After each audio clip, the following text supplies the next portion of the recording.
poetry readings as well as a video that will give us insights from citizens and, you know, what the people are saying in terms of what is the gender assessment in Tanzania, what they think of gender-based violence in Tanzania, etc. Without further ado, I would now like to welcome the country director of World Bank Tanzania, Ms. Mara Warwick, to please do a welcome note.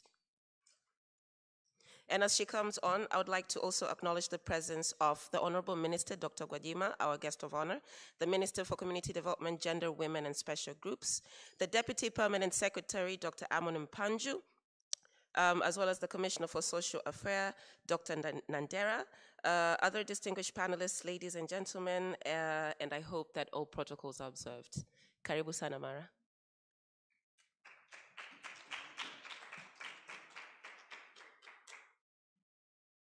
Thank you very much.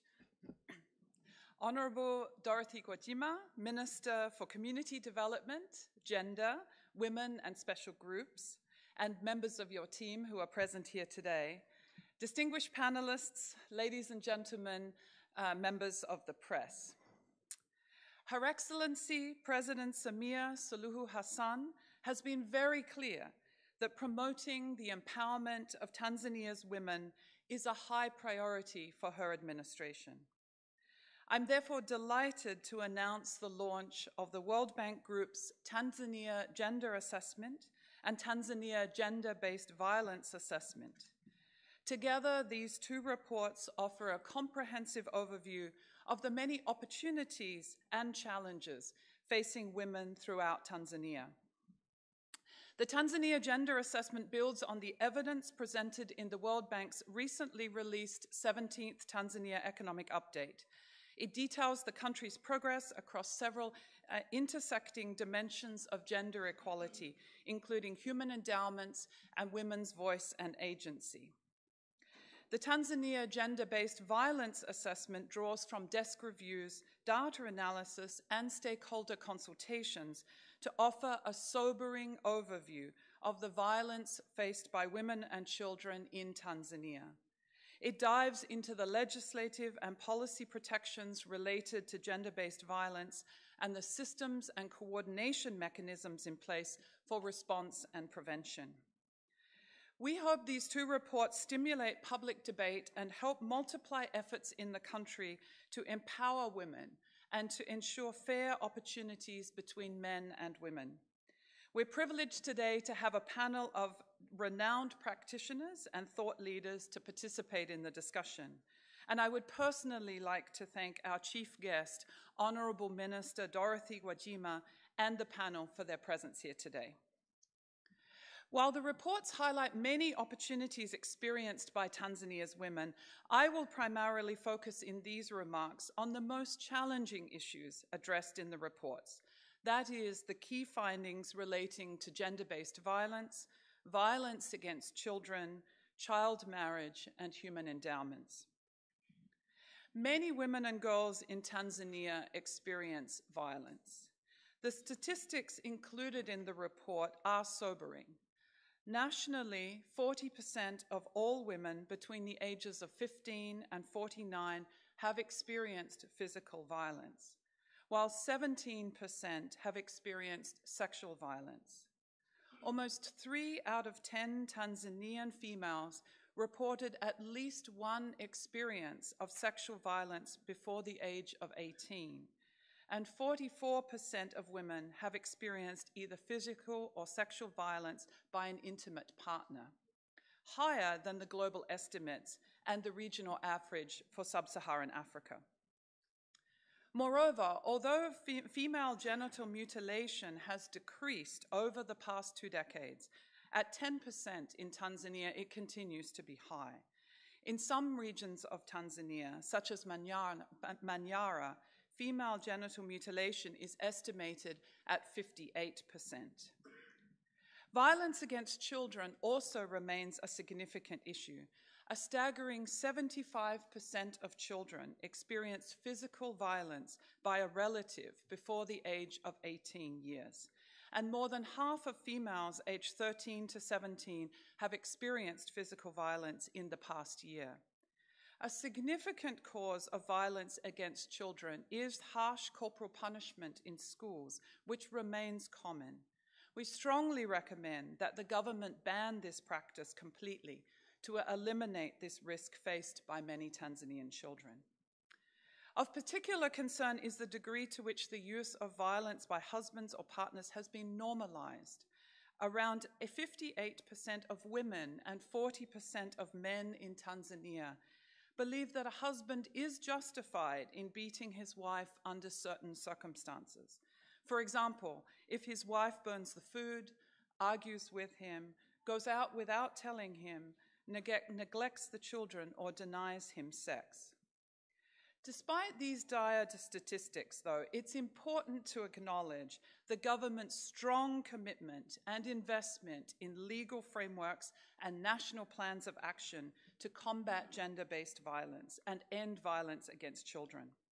The National Plan of Action to End Violence Against Women and Children in Tanzania, which we call the NPA, from 2017-18 to 2021-22, and the parallel one for Zanzibar, lay out comprehensive policy frameworks for preventing and responding to gender-based violence and violence against children in Tanzania. The thematic areas of the Tanzania and Zanzibar NPAs include household economic strengthening, creating a safe environment and support services that build on the capacities of men, women, children, families, and communities. The NPAs also establish steering committees at the national and regional district levels to help direct implementation of the plan and facilitate coordination systems for gender-based violence response and prevention. The Tanzanian police force has also strengthened its response to cases of gender-based violence, including through establishing 417 gender and children's desks and creating 13 new one-stop centers in mainland Tanzania. Moreover, the establishment of community-based referral processes through the Women and Children Protection Committees have greatly improved coordination at the local level. However, as detailed in the Tanzania Gender-Based Violence Assessment, challenges in the implementation of the NPAs are exacerbated by a lack of core oversight over the different elements of the plan, especially for those ministries without child protection or gender specialists. Additional issues include weak institutional capacities, significant funding gaps in implementation, and limited infrastructure. Moreover, data on gender-based violence is often not properly collected, and there is a limited prosecution of gender-based violence cases. The second area I would like to stress is that of human endowments, particularly focusing on the high levels of child marriage in Tanzania. Human endowments, alongside access to land and assets, economic opportunities, and women's voice and agency, are the key dimensions covered in the Tanzania Gender Assessment. The government of Tanzania has achieved significant progress in boosting women's human endowments over the past decades. The total fertility rate, which is the average number of children born per woman, has decreased from 6.2 in 1991 to 4.8 births per woman in 2019. Smaller family sizes have helped households better administer their attention and resources, thus focusing on improving the human capital of each family member. It has also reduced the pressure that the government faces in providing services to its population. Moreover, ever since the National Education Act of 1978 and the Zanzibar Education Act of 1982 provided free and compulsory basic education to all children, women's enrollment rates have increased, and gender parity in matriculation has been achieved up to the lower secondary level. However, despite this progress, the total fertility rate in Tanzania remains high, above the sub-Saharan African average of 4.6. Moreover, significant gender gaps remain within education, especially at the upper secondary level, with an average of 78 women enrolled for every 100 men. Drivers of the gender gap at the secondary level are explained by financial constraints in higher education, gender norms that prioritize the education of boys over girls, and early marriage and childbirth. All this brings me to child marriage. Around 1 in 3 women in Tanzania are married before their 18th birthday, and more than half of women are married before their 20th birthday. It's a practice heavily embedded in Tanzanian society, and many families see it as a mechanism to ensure financial security for themselves as well as their daughters. The consequences of child marriage are many and often persist throughout a woman's lifetime. For instance, early marriage is associated with increased school dropout rates and early childbearing, while giving birth at a young age increases the likelihood of medical complications. Moreover, early childbirth impacts the economic productivity of women, since increased childbearing responsibilities means women are less likely to work or must take more flexible, lower-paying jobs. At the national level, it is estimated that the reductions in population growth and fertility that would result from ending child marriage in Tanzania would bring the country $5 billion in benefits over 15 years and save more than $300 million from the education budget over 10 years. The Law of Marriage Act of 1971 allows girls as young as 15 to be married.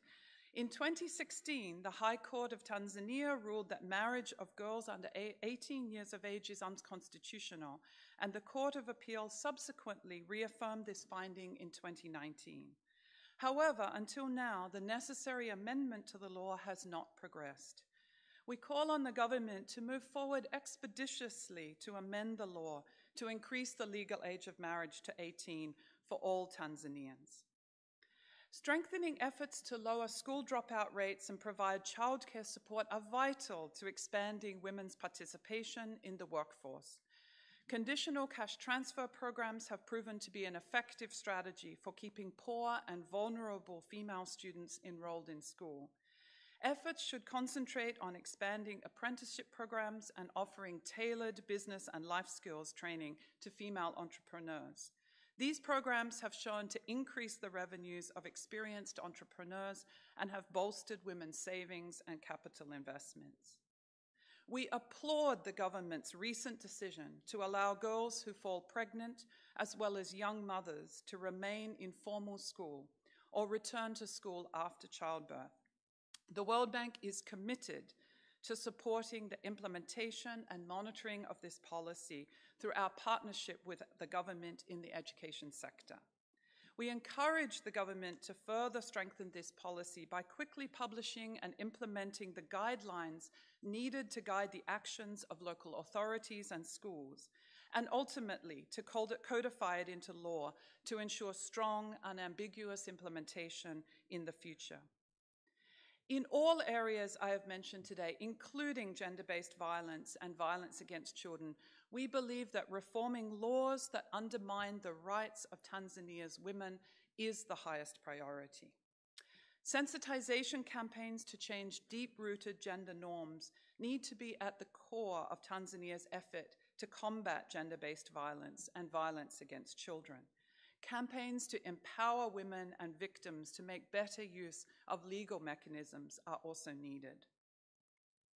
As a woman and as a mother of 2 young women, I believe that there is no more important agenda in Tanzania than ensuring that Tanzania's women and children are protected from violence and provided with opportunities to be educated and to reach their full potential.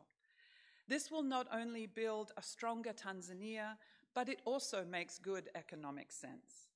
Tanzania has an historic opportunity to make the societal, legal, and administrative changes that will bring a better future to all Tanzanian women and girls. We therefore urge policymakers to place renewed focus on ending gender-based violence, ending child marriage, and working to ensure a more level playing field between men and women in the country. And we look forward to supporting all stakeholders in this mission. And now it is my distinct pleasure and honor to introduce our chief guest, the Honorable Dorothy Gwajima, Minister for Community Development, Gender, Women and Special Groups, to make her welcome remarks. Thank you very much, Honourable Minister.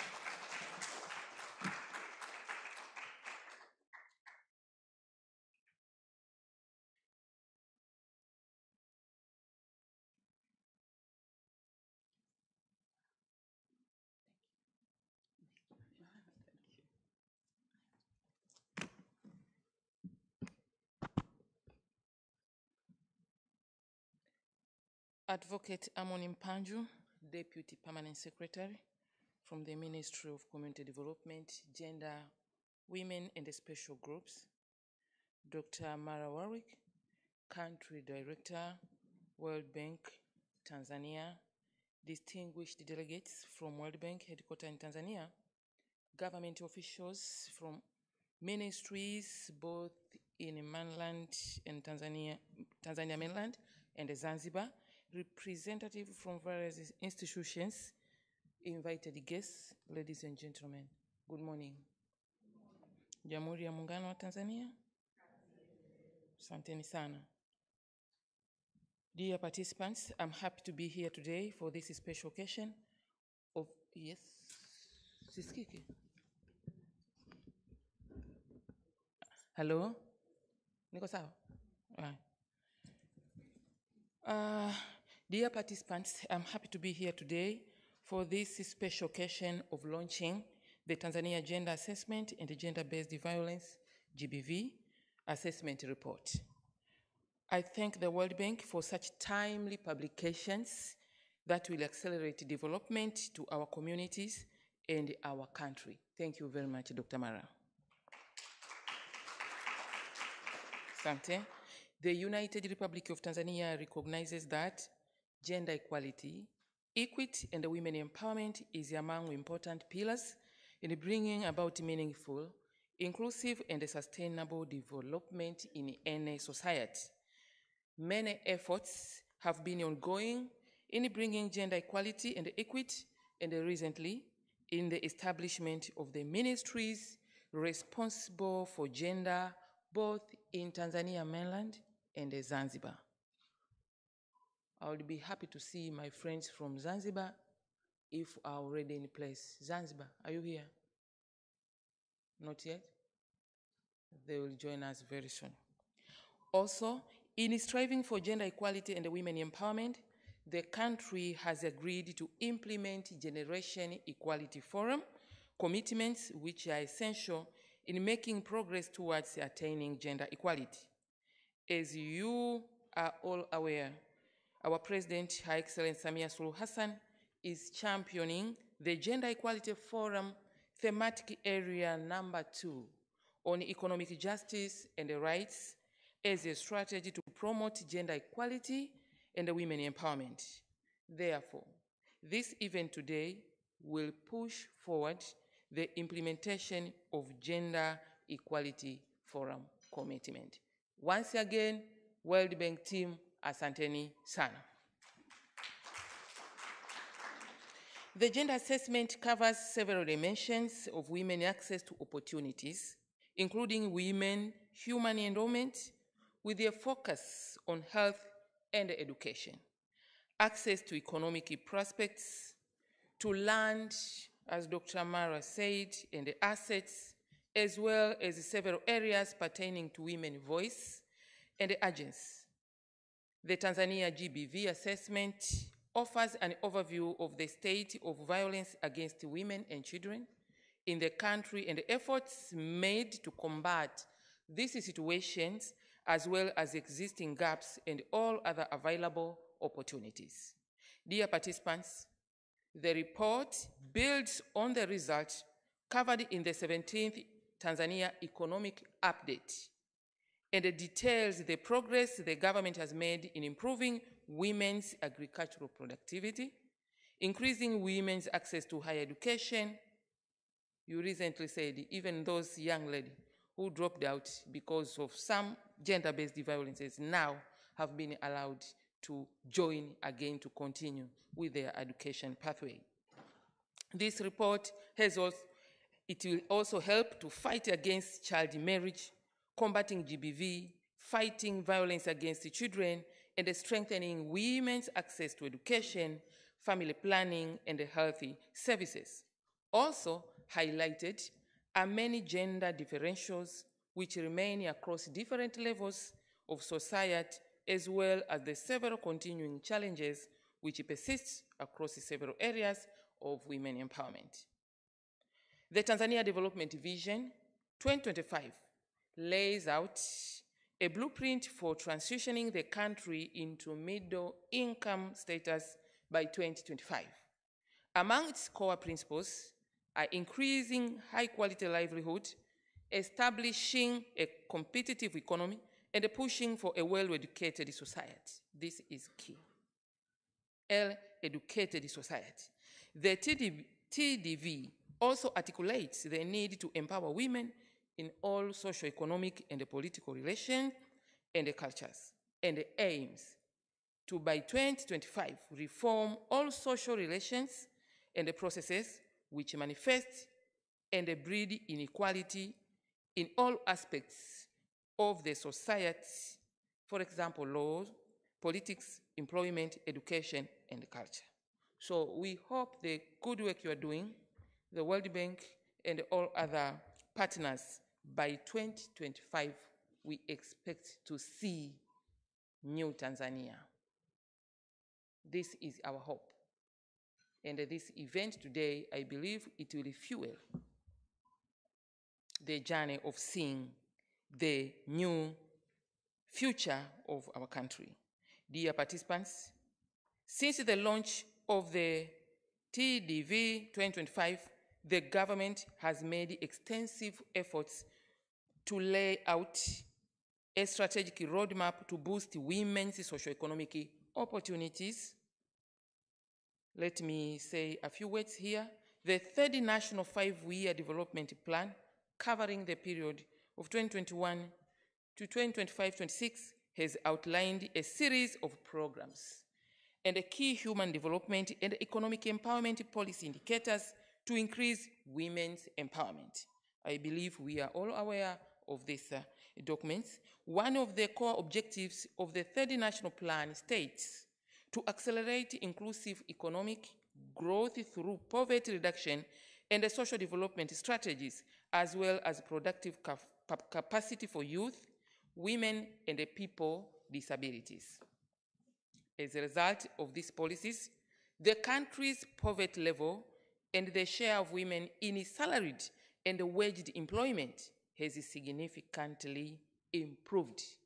We again thank you very much for at least achieving this objective, that we can see people, especially women, share those who receive salary and those who are employed in different areas. Now their economy has been improved, and we believe by 2025 we will be singing a new song that at least women of Tanzania, who are 51%, they are finally billionaires, and maybe those who are very, very poor, at least we are singing a song that they are multimillionaire, if not billionaires. Wanawake oye! Mutaweza? Dear participants, additional progress in gender equality has also been achieved in the education front.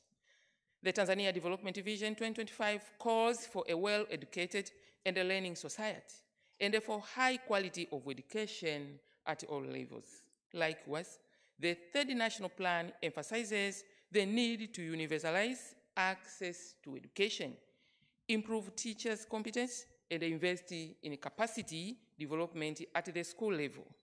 Since 1980s, the government has mandated free and compulsory basic education for all children, and this action has facilitated to increase women's enrollment.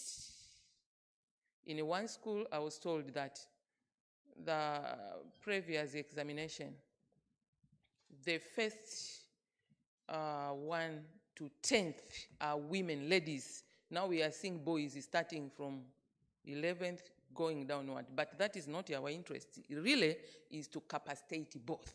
Just because women were left behind many years ago, we are pulling them to come up. So when men hear this, they say, Gwajima, now this ministry belongs to women.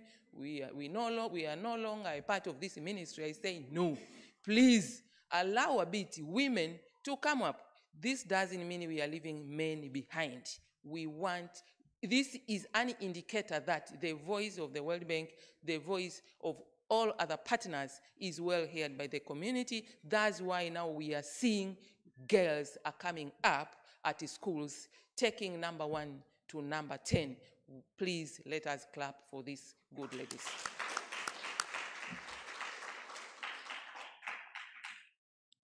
Yeah, let me again say that due to these policies, as I said, Tanzania gender assessment, gender equality in school enrollment has been achieved all the way up to the lower secondary schools, and we expect to see a new picture comes 2025. Dear participants, the government has also made extensive efforts to lay out a strategic roadmap to combat gender-based violence, violence against children, and increase access to opportunities for women. The third national plan calls for measures that address gender inequalities against women and girls, increase the opportunities for girls' education and training, swift measures against violence to women. And Dr. Amara, you said, these swift measures should start in school. We shouldn't see those punishing behavior. I clearly received what you said, and let me assure you that we are going back as the Ministry of Community Development to discuss with other ministries within the government machinery and see how best we can utilize the recommendation of your speech. Thank you very much for that. Yeah, and again, this action plan has intensified the voice against the harmful cultural biases against women. As stated in the GBV assessment report, several legislative initiatives have also sought to fight against the GBV and the VAC. Because of time, I wouldn't prefer to mention all these legislative. I'm aware you know them, and they are also included in the document we are going to officiate today. Dear participants, the United Republic of Tanzania is making an effort in ending violence against women and children. However, there are still challenges facing our dear women. It is the fact that agriculture remains the backbone of the economy, employing most of the workforce. The productivity of a female agriculture worker is 20 to 30% less than that of their male counterparts. Moreover, remarkable disparities in wage earning between men and women still persist. Likewise, even though the government has introduced several pieces of legislation and a national plan of actions to address GBV, the Tanzania GBV assessment, as you said, Dr. Mara, detailed that 40% of all women have experienced physical violence. This is terribly high. In addition, the report also highlights several issues which include vulnerability of women across several dimensions, like women continue to have less access to land and home ownership than men, and the men are happy. Men, are you here? Do you hear me, or I add a voice? Thank you very much. Fewer women than men enrolled in upper secondary education. Again, please hear me about this. Women wage workers continue to make less than their male counterparts, and the women farmers have less access to the key agricultural products and the productive labor than men, which results in generating lower yields. In addition, limited access to funding resources for implementation of GBV systems in strengthening systems of data collection and harmonization, as well as deficit in the availability of social workers to offer GBV treatment and of lawyers available to offer legal services to victims. All these issues are surrounding women, our girls, our daughter. Dear participants, considering the existing challenges, the government intends to redouble its efforts to achieve the vision of gender equality laid out in TDV 2025. Our commitment for strengthened efforts against gender-based violence and the violence against children are included as indicators in the 35-year plan, with the focus to broaden gender mainstreaming strategies across numerous dimensions, including a call for adopting measures that address gender inequalities against women and against discrimination in matters of land ownership and inheritance, violence against women, and the intensified voice on culture biases against women. So, in order to achieve all these ambitious strategies, we still bank on your support, all partners, not only the World Bank, and all others who are working together with our government. Only through joint efforts we can be able to see new future comes the 2025 as we have documented in our policies. Dear participants, the government also welcomes further exploration into some of the recommendations included in the reports, such as inputs on how to best enforce existing laws. My friend Dr. Mara, you recommended it very well. I request you to continue working with us so that we go through the policy reviews and find a place where we can fix all these recommendations. Only from existence of good revised policies we can be able to go to the formulation of laws. And this is possible if we work together all the time, as we have been doing.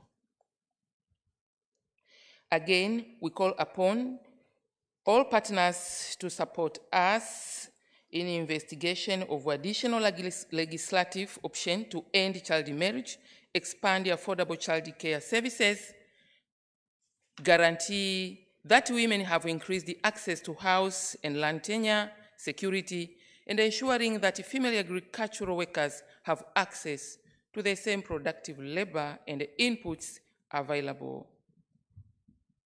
Additional areas of exploration included in the Tanzania GBV assessment reports include supporting efforts to better cascade Tanzania National Plan of Action to regional levels. This is very important.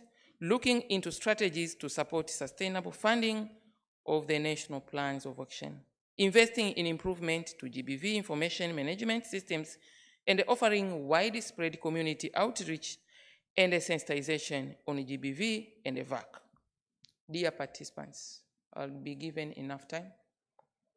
I will be able to speak again and again, give many examples on what is happening in the community.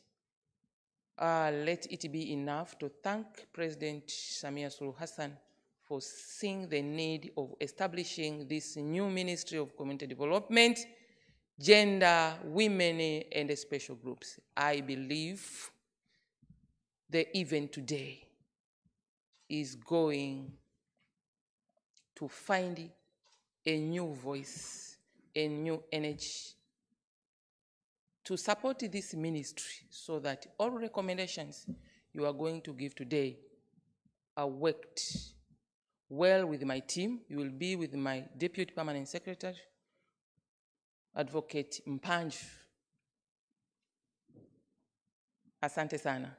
I request, if possible, in collaboration with the World Bank, we immediately formulate a task force so that after the closure of this meeting, they plan to work together to review this recommendation, to capacitate my ministry and specifically myself as a minister to move forward, to engage all other ministries, all other ministers, and see how possible these recommendations coming from your conference today will help the government to refocus its journey towards 2025, while we are all observing this journey and expecting to see new future of Tanzania.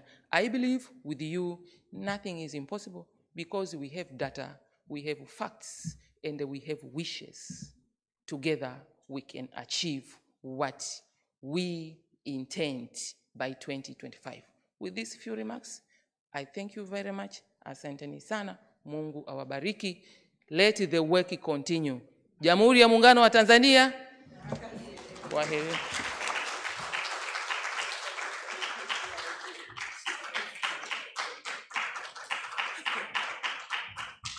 Thank you very much, Honorable Minister Dr. Dorothy Gwajima, for those words. But also, I think for many of us, it's the affirmation of the political will that the government has in terms of really having gender equality integration in most of their development programs, but also in terms of achieving the Tanzania Development Vision 2025.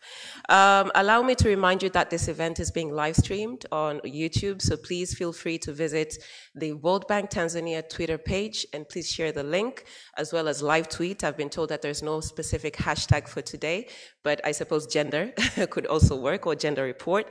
But also, we are going to have a presentation from Ms. Ya Opong, and upon that, I will start calling the panelists. But before that, I want to invite you to look at the screens for a poem that was specially prepared for this particular event. Thank you. Hello and good morning wherever you are. My name is Lydia Nyachiro Kasese, and today I'll be reading for you 2 pieces of poetry. Thank you so much for attending this event. The first piece is called I Lost My Teeth in a Fight.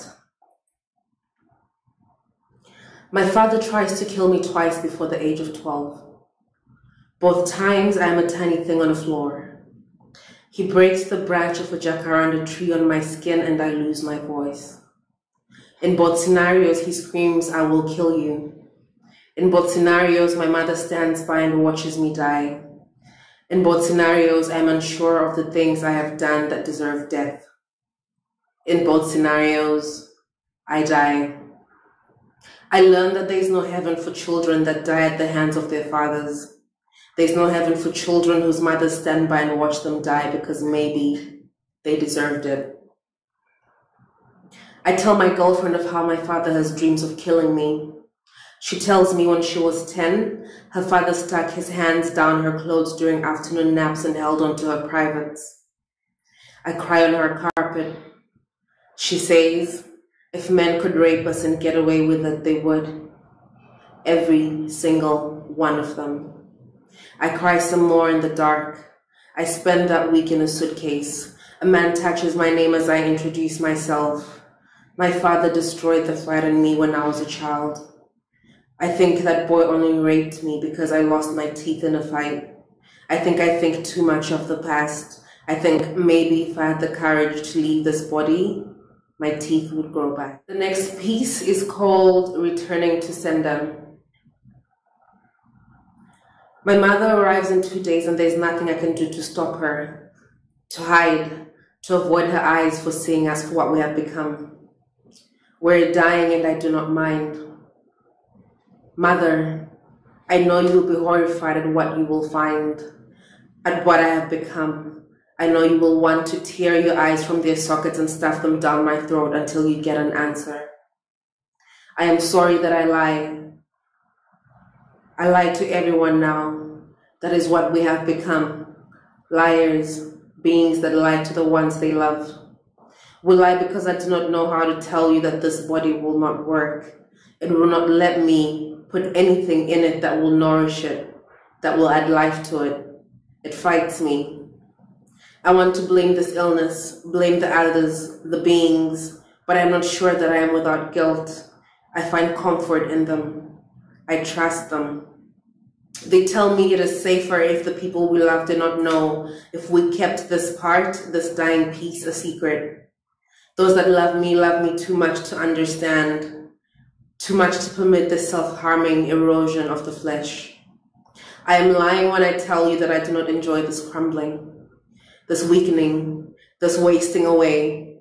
I am lying when I tell you I know something is wrong and I am fixing it. I am not fixing it. We're pretending to fix it. We're finding comfort in the inevitability of our mortality.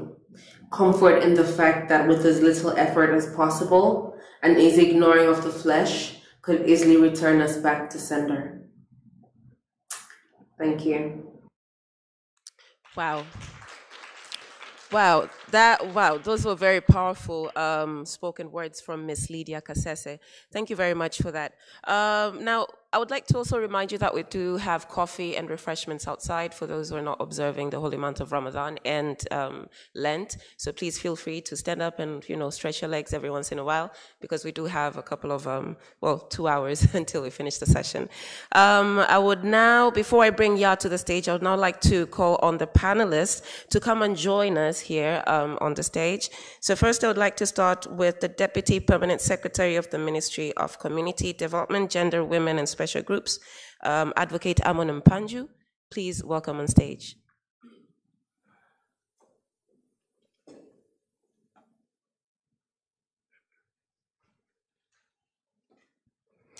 I would also like to call on Helen Carlson-Rex, the World Bank Practice Manager for Social Sustainability and Inclusion. Welcome. I would also like to call on Godfrey Bonaventura, the Head of Programs from Haki Elimu. And last but not least, Dr. Gladness Kirei, Principal Education Specialist and Gender Focal Person for the Ministry of Education, Science, and Technology. And as a preliminary to this panel discussion, I'm going to now call on the Sector Leader, Sustainable Development from World Bank, Ms. Ya Opong, to do a presentation on the gender assessment and its main findings. Karibu-san.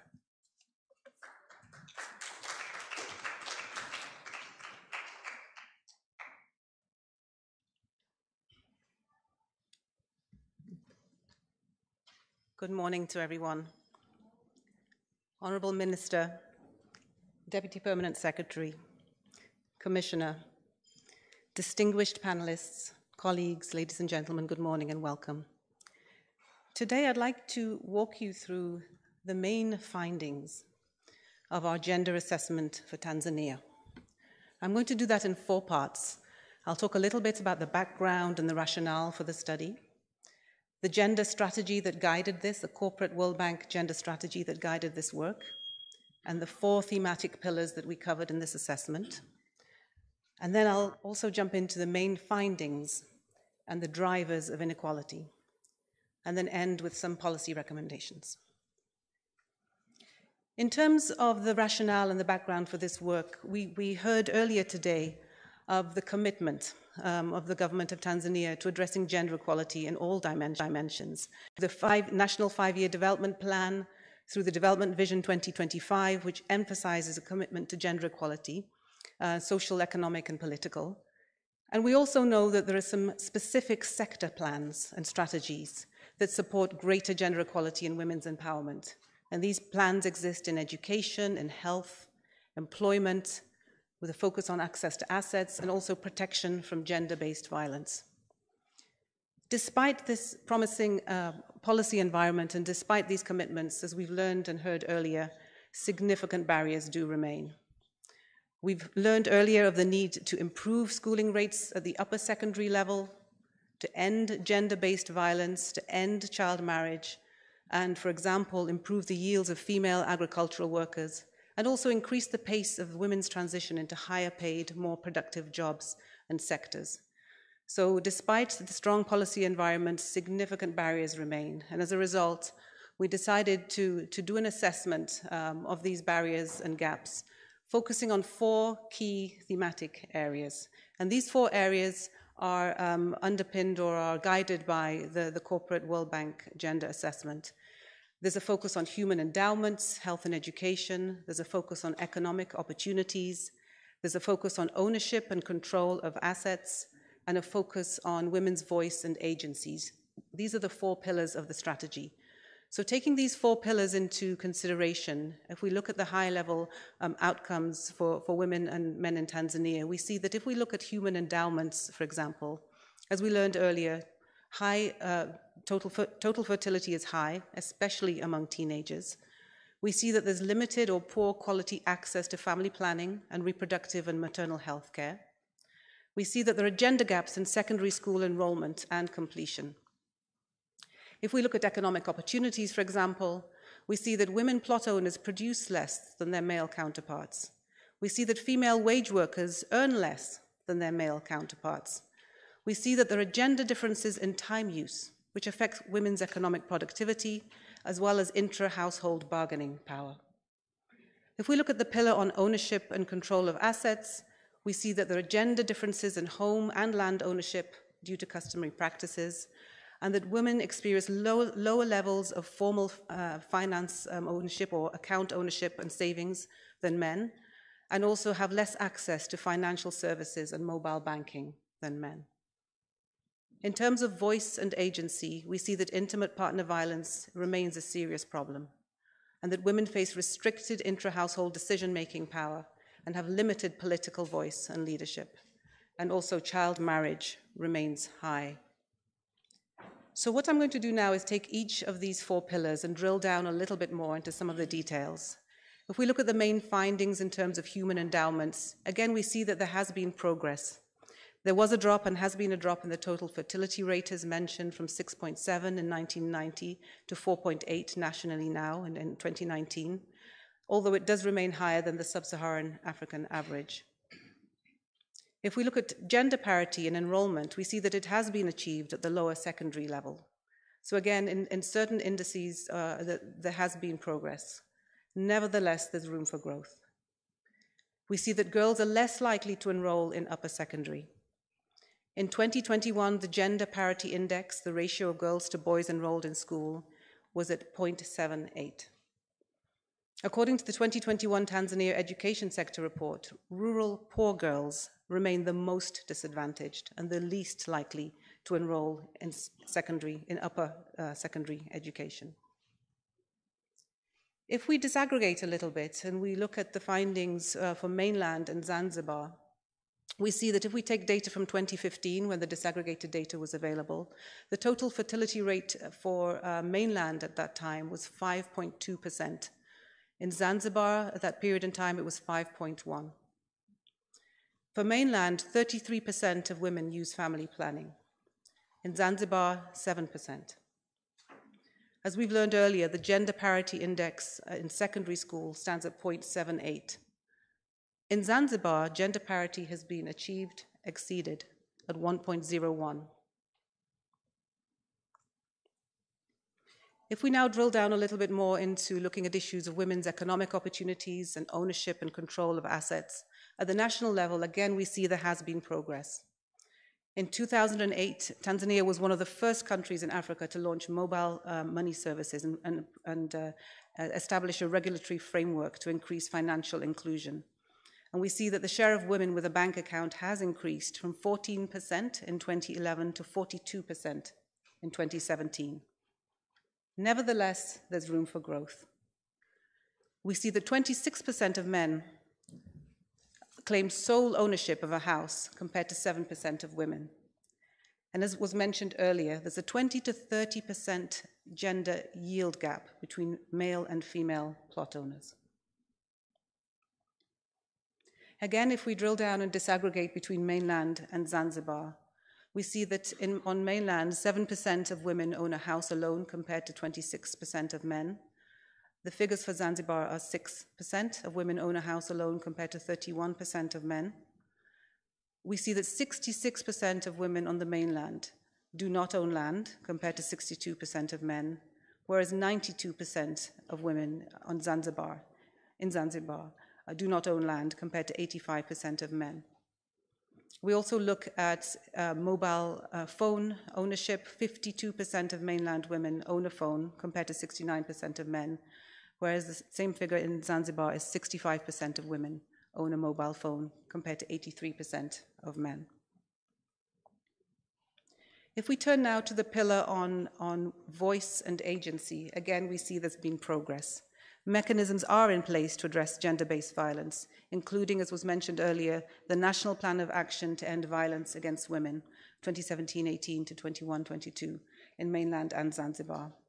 And we see that a national child helpline has been established to offering a toll-free service across all mobile networks in on mainland and in Zanzibar. Nevertheless, there's room for growth. 40% of all women aged 15 to 49 years have experienced physical violence. 10% of women nationally have experienced female genital mutilation. Again, if we disaggregate between mainland and Zanzibar, we see that on mainland, 40% of all women 15 to 49 have experienced physical violence. In Zanzibar, that figure stands at 14%. We see that 59% of women believe that their husbands are justified in beating their wives in certain circumstances. The same figure for Zanzibar is 36%. 10% of women on mainland have experienced female genital mutilation or cutting, 0.1% in Zanzibar. The report also delves into the drivers of inequality, understanding the underlying factors that drive this inequality. And if we again look at the pillars and we look at human endowments, the drivers of the high fertility rate and adolescent fertility rate are related to issues of low educational attainment, low reproductive agency, early marriage. If we look at the drivers of gender gaps at the secondary school level, we see that early marriage and childbirth play a factor, as do issues of financial constraints at higher education levels and gender norms that prioritize the education of boys over girls. If we turn to the pillar on voice and agency and unpack a little bit the underlying drivers, we see that high rates of early marriage and childbirth play a role, low levels of economic independence for women, as well as low levels of education overall. And drivers of low agency and decision-making power relate to issues of women's lower participation in employment, age gaps between husband and wives, and being in a polygamous relationship. If we look at the drivers of inequality across the last two thematic pillars, and we look at economic opportunities and ownership and control of assets, here we see that the drivers of these gaps in agricultural productivity, for example, are due to issues such as lower access to male farm labor, lower returns for labor, and non-labor inputs. If we look at entrepreneurs, we see that women's lower spending on wages for workers, and women are less likely than men to register their enterprise. And male-owned businesses are more likely to cope with the impacts of poverty and poverty shocks. If we turn to asset ownership and control, and we look at land, for example, women are less likely to be included on a land title due to customary practices. And if we look at issues relating to financial inclusion, we see that women's lower earnings affect their ability to save. And we see that women's lower access to key sources of collateral, such as land, also play a factor. And lack of financial products specifically targeted at women also plays a role. In the final two slides, I'll turn to some of the policy recommendations that were outlined in the report. And again, the recommendations are framed around these four pillars. If we look at issues of human endowments and voice and agency, we unpacked them into these four areas, looking at low secondary school enrollment and completion. And some of the policy recommendations could relate to offering livelihood and life skills training to support adolescent girls to graduate from upper secondary level and to avoid early childbearing. Longer-term policy strategies could involve using conditional cash transfers, for example, to ease the financial strain of attending secondary school, or unconditional cash transfers to target girls who have dropped out of school. In terms of early marriage and childbearing, if we look at the short term, pushing forward the implementation of the High Court and Court of Appeals ruling to clarify 18 years as the minimum age of marriage, piloting life skills training and safe space programs in schools to encourage girls to stay in school. And if we look in the longer term, we see that supporting economic independence through unconditional cash transfers and vocational training to school dropouts are also policy options. In terms of the higher burden of care, in the short term, policies could focus on promoting gender norm discussion groups, interventions to encourage greater sharing of domestic responsibilities among couples. Longer term strategies could focus on providing childcare services to ease women's financial strains and increase their economic independence. And in terms of physical insecurity, short-term outlook, as was mentioned earlier, engaging men and boys in behavior change interventions on GBV and violence against women and children, and providing training to women in high-risk sectors to address risks of GBV. Longer-term strategies could involve supporting access to legal services and a more accountable justice system. Finally, looking at policy recommendations in the sphere of economic opportunities and access to assets, if we turn to the agricultural sector and look at the lower returns to agricultural inputs, in the short term, policy recommendations could involve capitalizing on digital technology to increase knowledge about cultivation practices, investing in female extension workers to train women farmers on how to increase their agricultural yields. Longer-term strategies could involve supporting financing of price discounts to improve women's use of higher quality pesticides and fertilizers.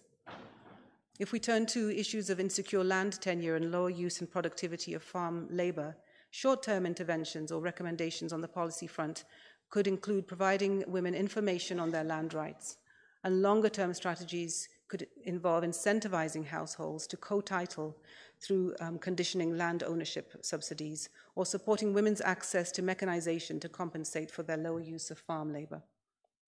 If we turn now to lower capital and access to credit, in the short term, supporting programs which offer non-collateral dependent loans, and longer-term strategies could include encouraging use of mobile savings accounts, providing in-kind support such as through productive assets, input financing, and cash grants.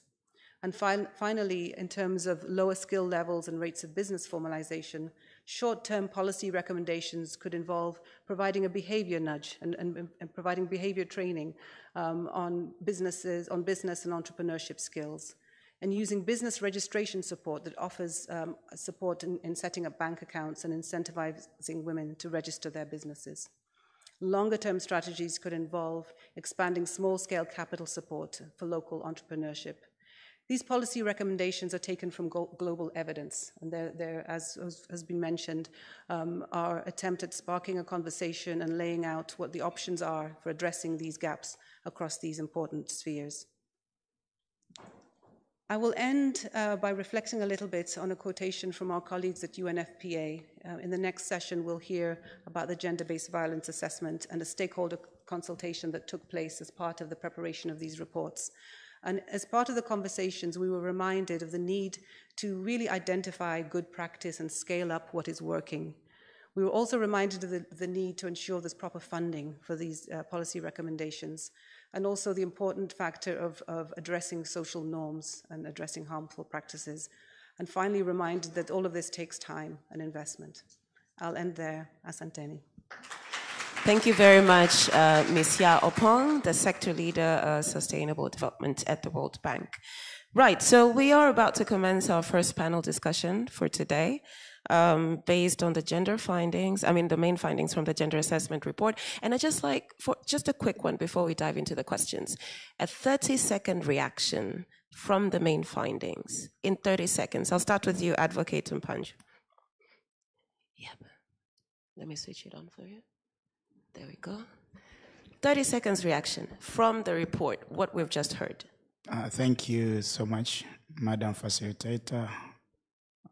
Me being from the government, first of all, I join my minister by appreciating the good work done by World Bank, because these findings are giving us the facts and the information we are going to use to inform our interventions, our initiatives towards gender equality and women empowerment. So they are going to inform our policies, intervention programs, and as you may be aware, we are reviewing the Women and the Gender Development Policy of 2002. So to us, we are getting some inputs, not some, most of the input that are going to inform our intervention. So we welcome the findings and the assessments.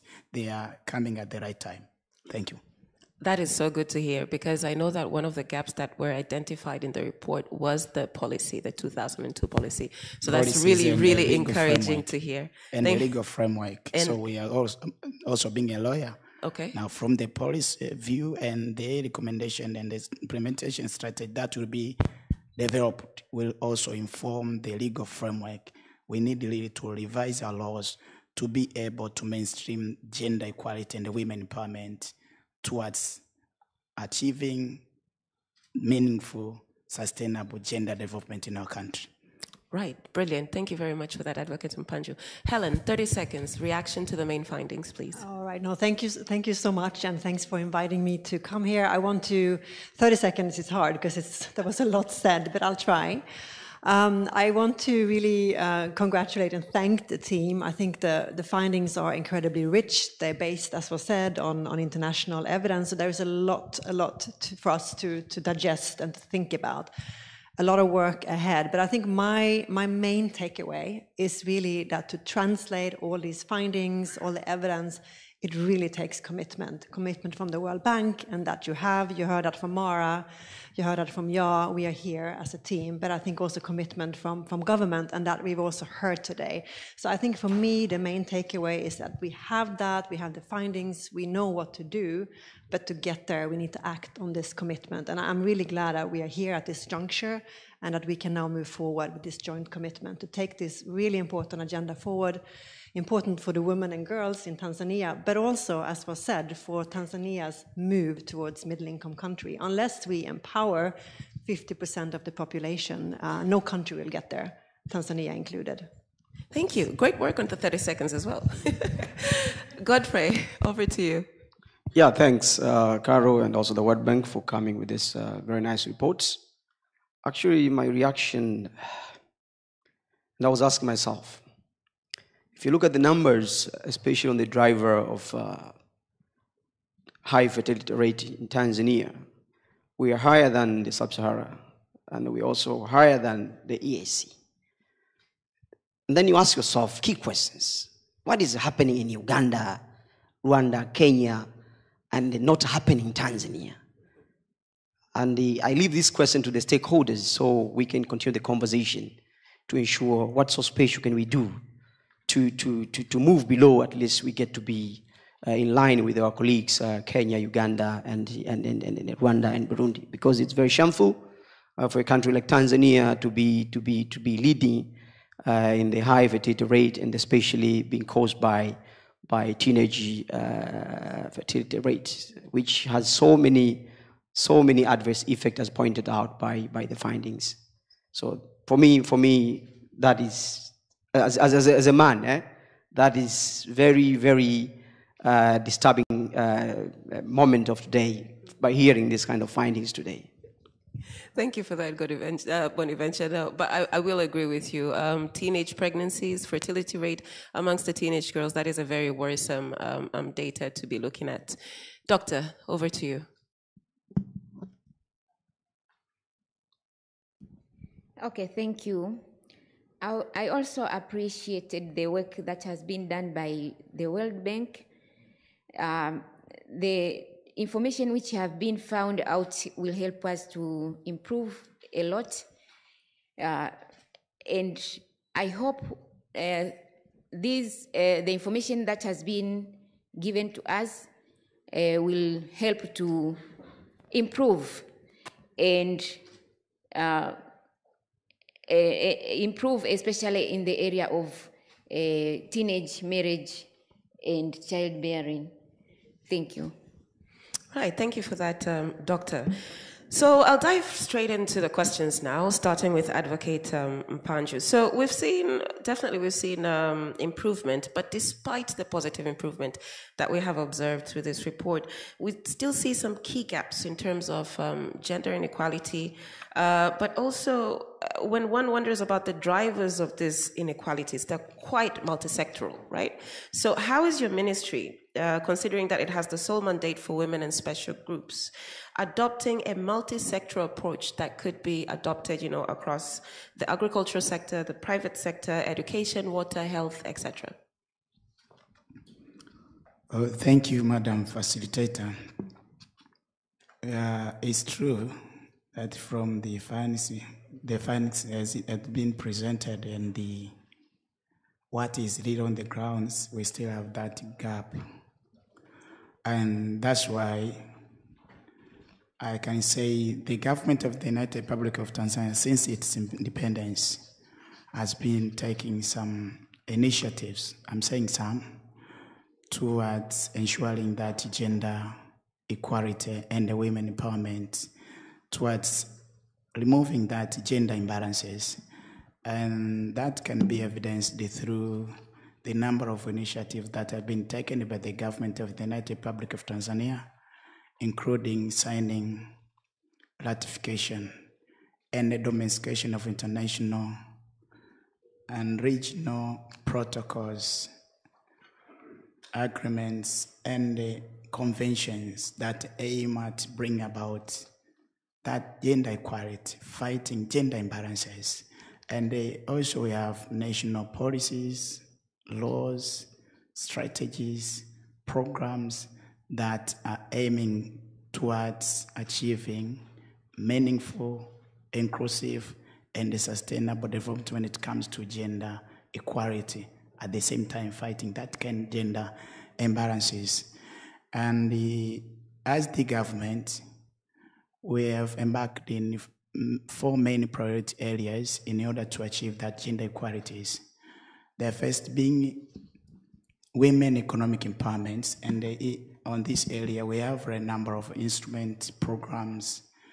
We have the financial inclusive framework number 2 of 2018-2022 that aims at ensuring that women have access to finance. And for instance, on this area, through our Tanzania Commercial Bank, women have been accessing what we can call free interest loans, and more than 5 million USD, equivalent to 11 billion Tanzanian shillings, have been given to women entrepreneurs, who are about 2,574 of them have benefited. And yet, through the amendment which was made to the Local Government Authority Financial Act of 2018, which directed district councils to set aside 10% of their own resources or internal revenue being provided to women as a free interest loans. And out of that, for the year 2021 up to 2022, more than 28 billion had been given to women groups, who are about 5,000 of them. And now this is the approach we are taking towards empowerment of women. The second strategy is elimination of gender-based violence. Our campaigns, our interventions, by engaging traditional leaders, religious leaders, CSOs, local government authorities, and different stakeholders are aiming at fighting this kind of violence towards women and girls. So as the ministry, we are eager towards achieving that. But also, we have another strategy that is aiming at ensuring women number is increasing in leadership and in decision-making positions. It is the evidence, as you all know, that through the regime of Excellency Samia Suluhu Hassan, we have evidenced the increasing number of women in leading the most strategic ministries, which also is another lesson and role model to men and to the community, that women can lead the most strategic ministry, apart from having Her Excellency the President, having the Speaker of the National Assembly, yet we find the Minister of Defense, Land, Earth, they are women. And this now also, we have not been there, but we are trying. But also in terms of members of parliament, 36% of them are women. Despite of the vehicle that is taking them up to there, that's something debatable, and maybe you'll get some recommendations. So all these strategies, to us, they're aiming towards ensuring gender balance, women empowerment. And yet, in terms of sectoral policies, we have been able to mainstream gender issues in sectoral ministries, like the Ministry of Water. When you look at the National Water Policy of 2002, it calls upon inclusion of women even those bodies that are making decisions, the water bodies,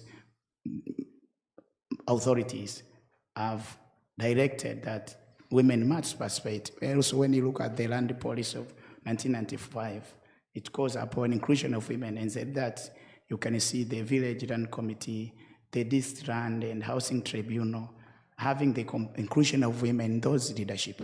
Also, when you go to the education and the training policy of 2014, it calls upon inclusion of girls. And as a result, we have evidence increased the number of enrollment ratio of girls at pre-primary, primary, and secondary. So in all sectoral ministries, we're ensuring there is proper inclusion of gender issues towards fighting that gender imbalances. Thank you for that, Advocate. Just a follow-up question on that, and I would reflect also on the Honourable Minister's comment that was raised when she mentioned that there are some people, well, the men to be specific, are a bit skeptical of all these initiatives and interventions and where exactly are they living the men. So is the boy child being left behind, one?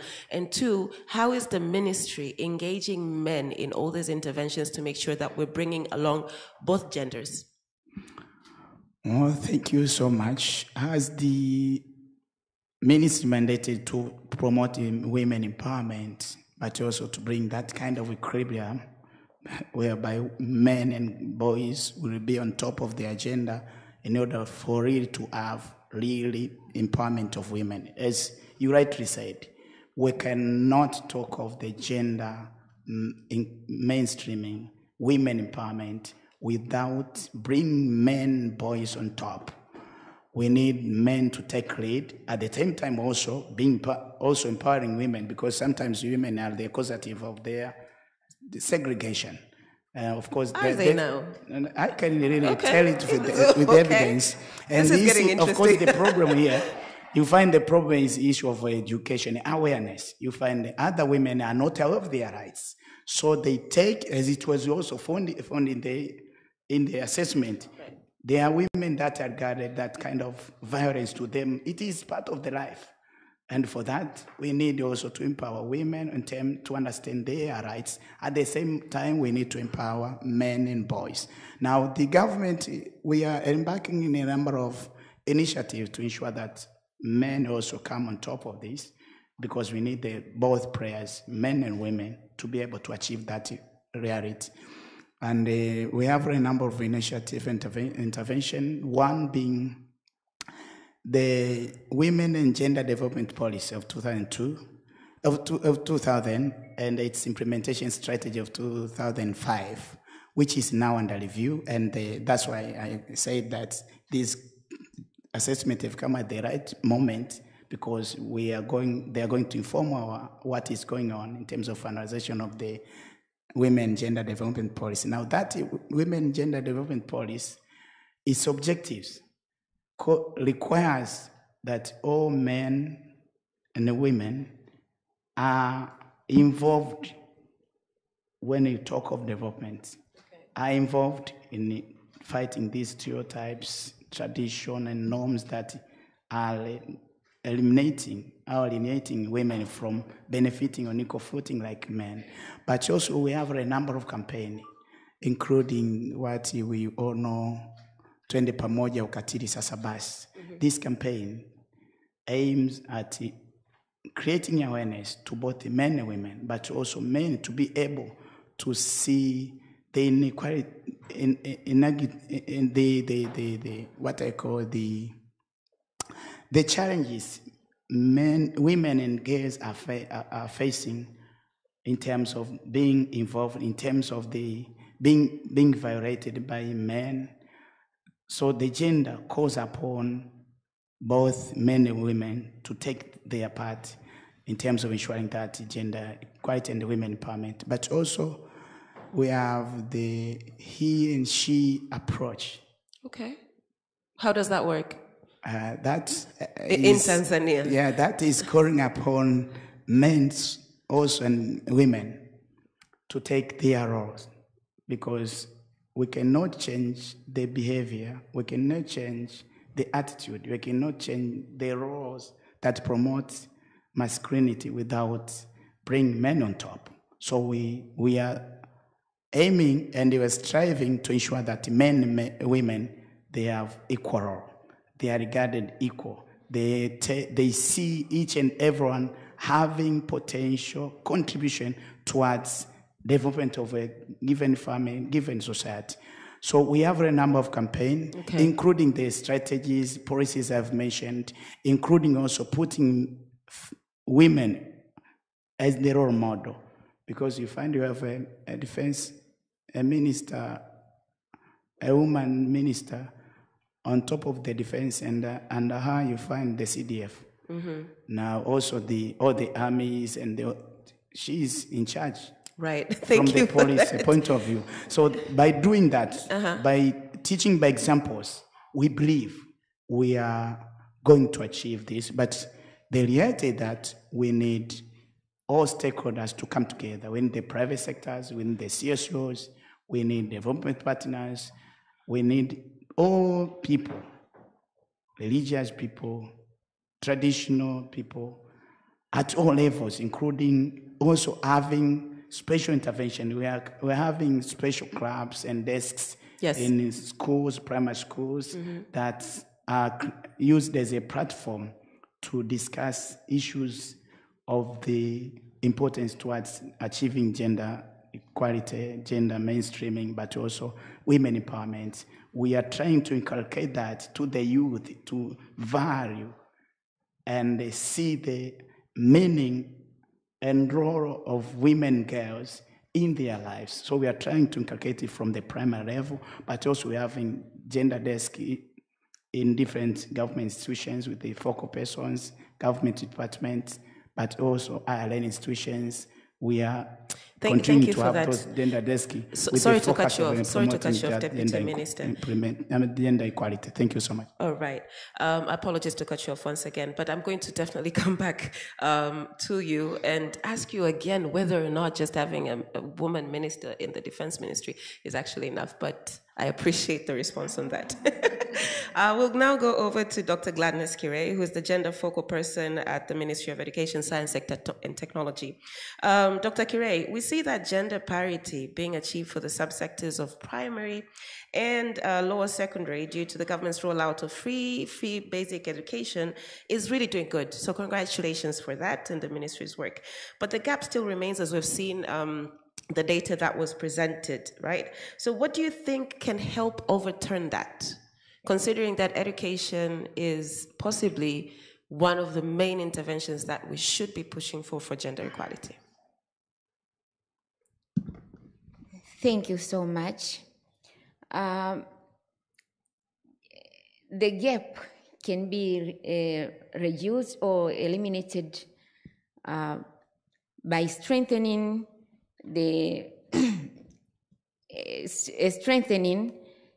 guidance and counseling units in schools, which will help will help girls to stay in schools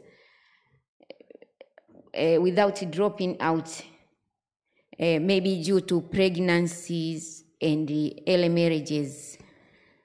Again, several initiatives have been taken by the government of Tanzania through Ministry of Education by introducing a re-entry program whereby the pupils and students who dropped out by various reasons, including pregnancy, to go back to school.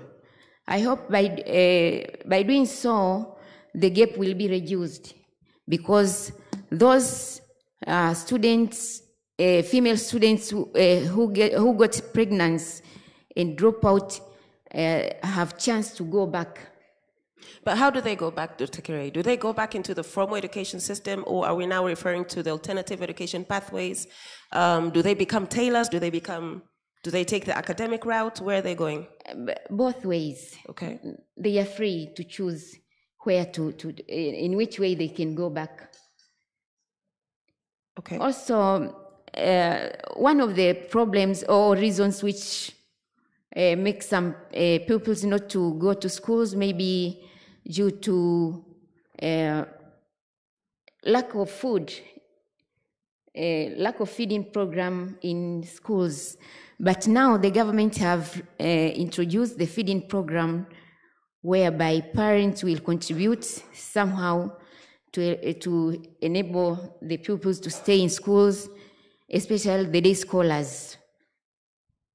But what about the sociocultural norms that actually contribute to this thing? So, for example, you spoke about teenage pregnancies, right? Does the ministry have any intervention, community interventions, that would possibly, like, for example, we saw that there's cash transfers, one of the interventions that is being used. What else is the ministry doing to make sure that the enrollment as well as the graduation rate stays the same, considering the sociocultural norms that still act as limitation and barriers when it comes to the girl child's education? Pardon? Can you repeat, please? It's okay. The sociocultural norms. We understand that there are different limitations and different barriers facing the girl child in terms of, just being enrolled in school and staying in school. You mentioned teenage pregnancies as one of the factors affecting this rate, yes? Yes. So my question is, does the ministry have any intervention or approach that it is using to encourage that girls stay in school apart from the cash transfers that we have heard from the main findings? No. Okay. Maybe I can respond on Please, that. Karibu. Yes. We are working together with the Ministry of Education and also the Ministry responsible for local government authorities, because when it comes to the issue of gender, we are implementing the cross-cutting issue of which we need every minister, every stakeholder to work with to ensure that policies, laws, interventions are also inclusive. One of the strategies we have come up with for the sixth government regime is coming up with the specific schools for science for girls that are going to be constructed in all regions of mainland Tanzania, but also through the presence of committees, school committees, we are also we are encouraging and putting in place the systems whereby parents get information through the committees, through those meetings, on the importance of ensuring that their girls go to school, attend to school, get education. Okay. So we have some strategies, also other strategies that are under my ministry, and the Ministry of Community, sorry, not my ministry, and the Ministry of Community Development. Of course, from that perspective, it is my ministry. It is your ministry. We have strategies that are aiming at ensuring that children, girls remain in school. Okay. The one of which it was also mentioned that the sixth government regime under Samia Suluhu Hassan is to direct even those pregnant women and those young girls, young women to go back to school. Mm-hmm. So all these are strategies. In the alternative education pathway, like adult education, private, all these are taken by the government to ensure that all girls, women go to school and attain education on equal footing like boys and men. Mm-hmm. And that's why you can see even the increased ratio, as I mentioned, at the pre-primary education and secondary level, 1-to-1 ratio. Mm-hmm. Of course, we are now being beaten. You can find even the nation results, the top 10 are just girls. So these are the indication that there are interventions that are being made by the government through the local government authorities, through the ministry responsible for education and the ministry responsible for local communities to ensure that there is that awareness being created to the community to ensure that girls go to school. Now, that doesn't really do away all the challenges that stem from the social negative attitudes. Right. You find we have that attitude, traditions, norms. And that is exactly my question. How do we circumvent that? The traditions and beliefs and the sociocultural norms that have actually resulted to us being in the position that we are today. That was my initial question. Yes. Now, the intervention we are doing is awareness raising to the community. we are doing a lot of intervention. What about the law, Deputy Minister?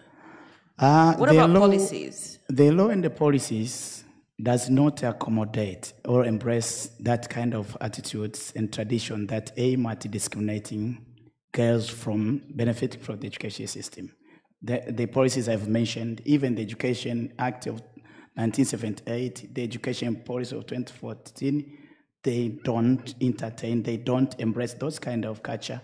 Rather, they are used as a tools to fight those kind of cultures. Okay. So there are a lot of campaign that is going on, but also the directives of our leaders, even at the grassroots level, to ensure and encourage that all boys and girls to go to school, but also through different government leaders at all levels, we are trying to discourage those kind of tradition, and norms, customs. And customs. Right.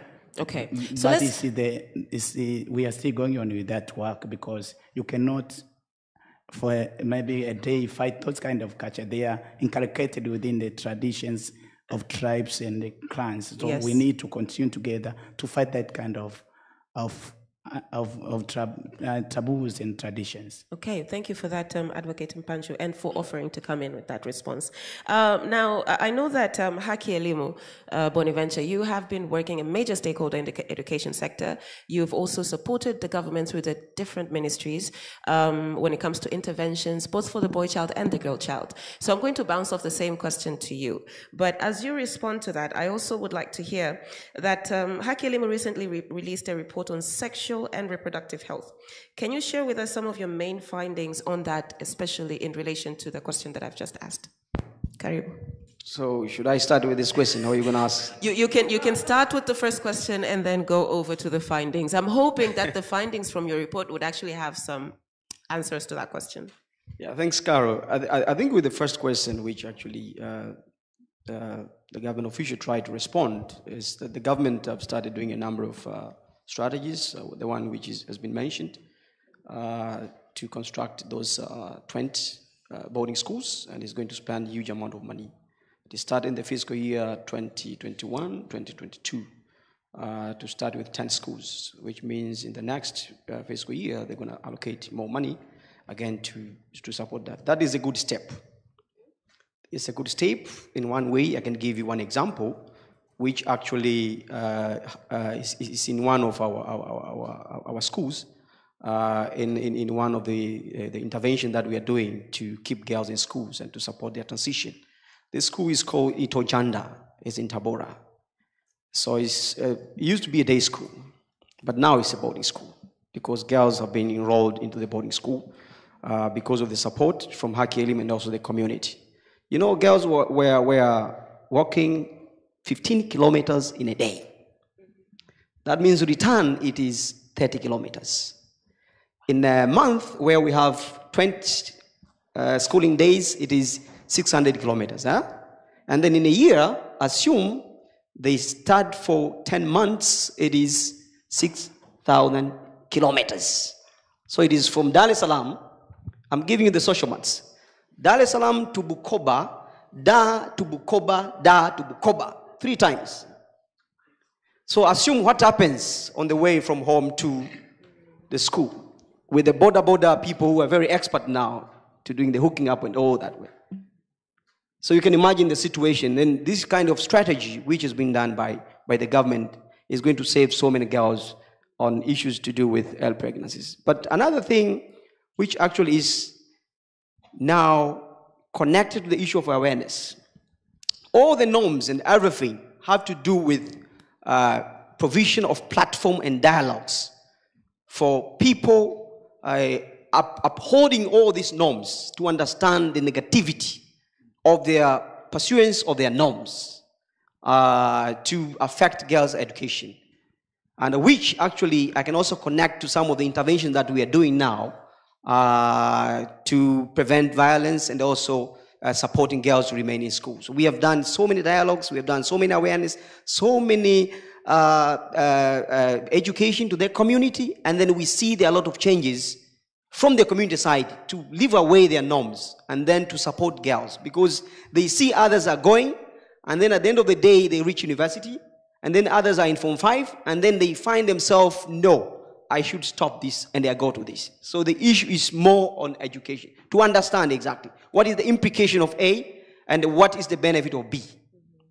Coming to your question, yeah, in the last 2 weeks we launched our research reports on sexual and reproductive and healthy rights, and the findings are very, very interesting.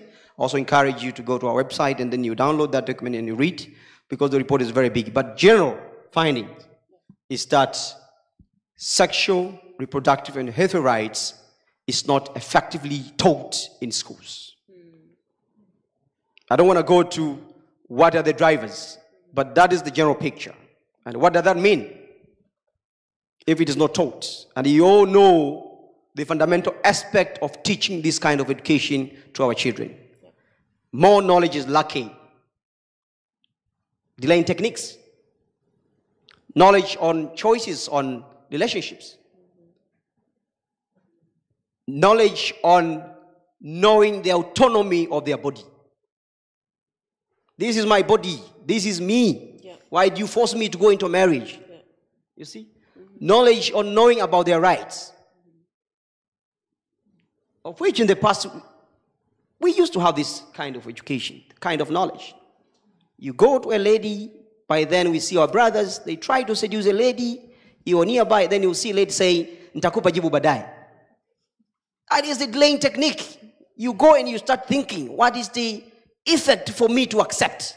Because you are being taught on the negative effects once you do that relationship at your age. You know exactly what will happen. So by knowing the situation of these research findings, and now you can see the way it's connected to the findings that have been shared here. The issue of high fertility rates to adolescents is connected to the lack of sexual reproductive health rights. Because early pregnancy, early marriage, they are the drivers of the fertility. But in the event that they do get the education and they're still subjected to the sociocultural norms at home and are still told to get married, what do they do? How effective is that sexual reproductive health education then? Carol, the issue is understanding. When someone is aware, when someone has the knowledge, and someone knows her right, will be in a position to negotiate. My mom, my dad, do you know the importance of me to move from 4 to 5? And if I go to university, do you know that I'm going to be employed? Do you know that I'll get better pay? Do you know that I'm going to help you to get more cows? That is the issue they're going to be in a position. You know, the issue is negotiation. We even see this at our homes. My wife is educated. She knows why do I need to support both boys and men. You see, I have 3 boys. I have 1 lady. And sometimes I tell my boy, don't go to the kitchen, remain here. My wife will come, no, let them to go there to learn more. You see? So it's because my wife knows exactly why all should be supported to apply anything that they need to apply in their life, anything that they need to realize as part of their potential in their life. Okay. So the issue here, sexual reproductive health rights, is very vital on the aspect of the 2 aspects, which are the drivers that pointed there. The early pregnancy and the early marriage as well. Okay. You can be in a position, as I pointed earlier, that at least to delay, to communicate. Carol, hey, you're an advocate for girls. You see, I see you in the Twitter, so please help me because I'm in jeopardy of 1, 2, 3. This is because of the knowledge. They have been taught on how to communicate. They have been taught on how to learn and understand the implication of something that they should defend themselves. Okay. That is the essence of these young children, young ladies, to be taught on sexual, reproductive, and healthy rights. Right. So on the same note of reporting, you spoke about reporting. On the same report that you published, we found that violence was happening, but girls and boys were not comfortable to report. Why do you think that is? For both genders, actually. I found that quite interesting. Yeah, one, I think, is the fear among the children. And this, again, I take you back to the issue of sexual reproductive health and rights. If there are a platform, if our children are taught on all these aspects, on sexual reproductive health rights, on violence, and on GBV, on anything to do with their security or their safety. And if there are platforms within the schools, they'll be in a position to report. But many schools do not have these platforms. I thank the Ministry of Community Development. They are finalizing, I think, the preparation of the Child Protection Guidelines, which has identified all the structures from the high level to the school level. Establishment of Madawati ya Ukatili, the platform for child protection, of which for our case Akilim has done that pilot. And I would wish Mama Gwajima, one day I give you 2 to 3 schools, you go and visit the functionality of those platforms, which could be quite useful in your case as you're supervising the implementation of that child protection guidelines as well. They have been working.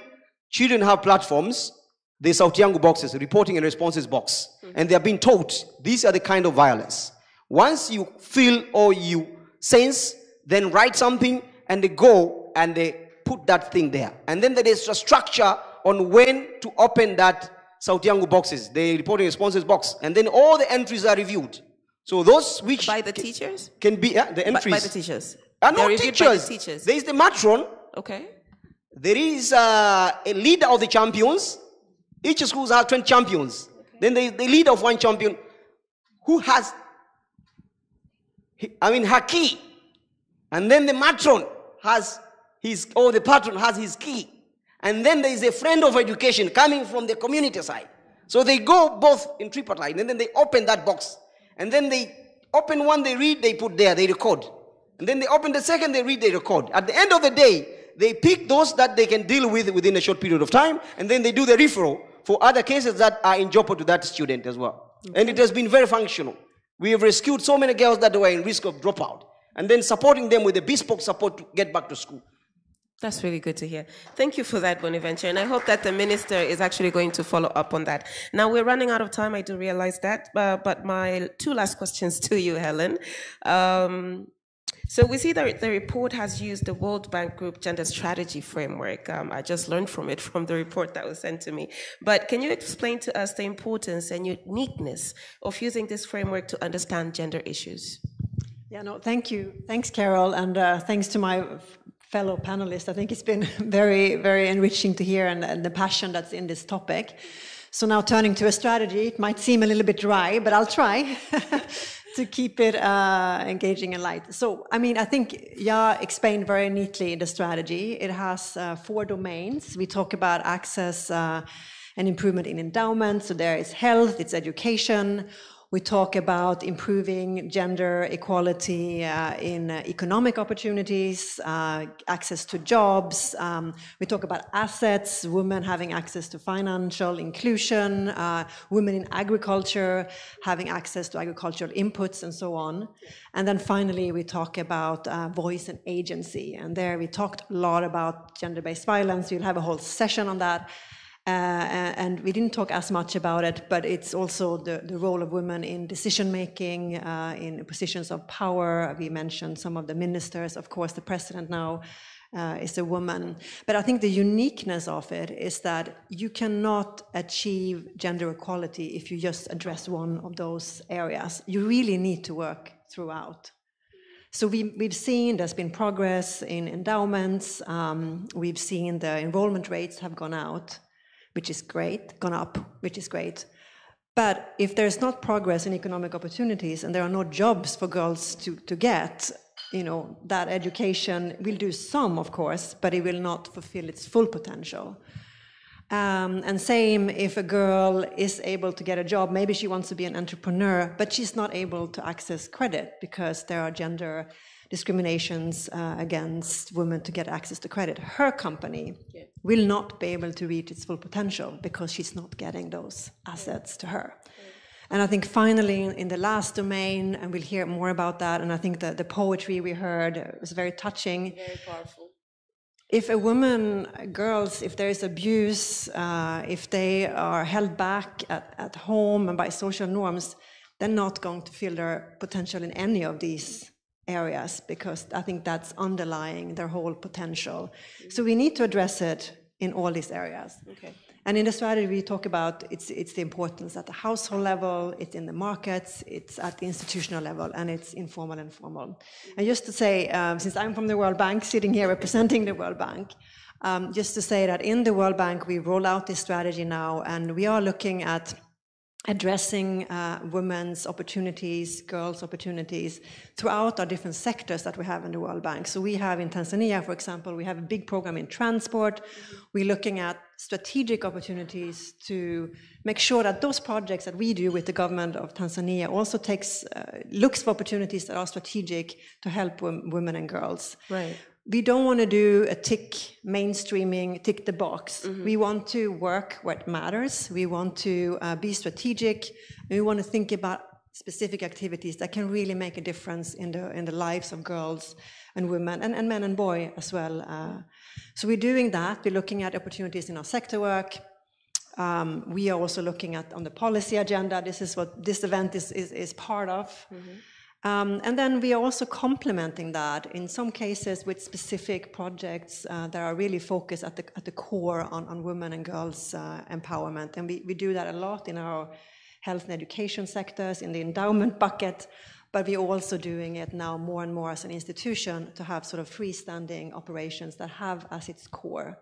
Now, based on the findings, how is Tanzania faring compared to other countries? And what are the best practices that we could possibly emulate and replicate in the country? Yeah, it's a great question. I mean, I think Tanzania, it's faring well in some areas and less well in other areas. We've heard the area around fertility, marriage age, low age of marriage, many girls being married off very early. I think that is an area where more work is needed. Gender-based violence, we will hear a lot about that later on today. I think that's an area where Tanzania sadly stands out. Yep. I think on the positive, there is a lot of commitment, right? You have the laws mostly, but there is the commitment from the higher level. There are ways now to moving this forward. But I think in terms of best practices, all these laws, all these assessments, including our own, it doesn't really matter unless we put action behind it. And Ja had that nice slide at the end of her presentation. We need action, and we also need money. We need budget behind it. So absolutely. I think that is some of the best practices we're seeing. Unless you have the commitment, which I believe Tanzania is standing out on, but we need the budget, and we need now to sort of walk the talk strategically in a way that really matters for girls and women in Tanzania. Thank you very much for that, Helen. Right, so thank you very much to our panelists. Unfortunately, we have run out of time for this first panel, so I'm just going to do a roundup of, I would say, the key takeaways that I had from this particular discussion. But I think the Deputy Minister Advocate Mpanju spoke about Deputy Permanent Secretary. You claim it. Sorry about that. Deputy Permanent Secretary. I apologize. I don't know what I was thinking. Deputy Speaker. Where did that come from? You may be. Okay, inshallah, inshallah. Right, so the key takeaways, I think for me, the most interesting part was the leading strategic policies that you've mentioned, as well as the sectoral policies that cut across multi-sectoral reforms when it comes to gender mainstreaming, but also in terms of education, what has been done by the ministry when it comes to pushing for girl-child enrollment as well as staying in school.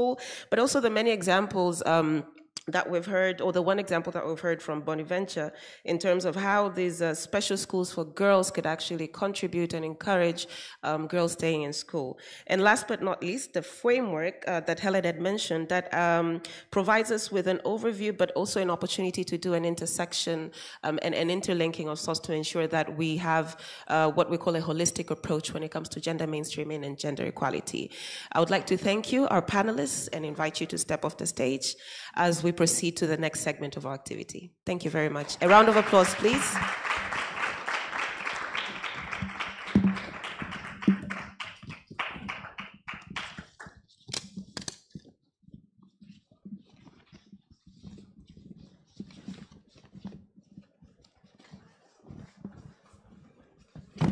Right, again, I do realize that we're a bit behind time. Apologies for that. However, I'd like to also remind you that we are on live stream, so if you could share that on your pages, that would also be great. But Please note that we will have an opportunity for the online audience to receive questions during the last session, so please feel free. For those who are watching us on YouTube, on live stream, please feel free to type in your questions in the chat box.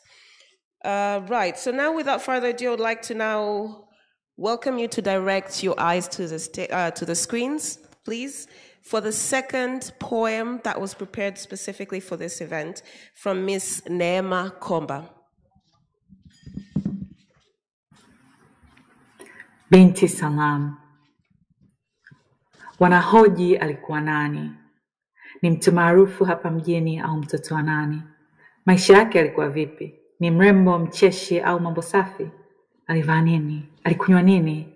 Alikuwa wapi? Alifanya nini hadi wamfanyia ukatili? Usiulize alikuwa nani.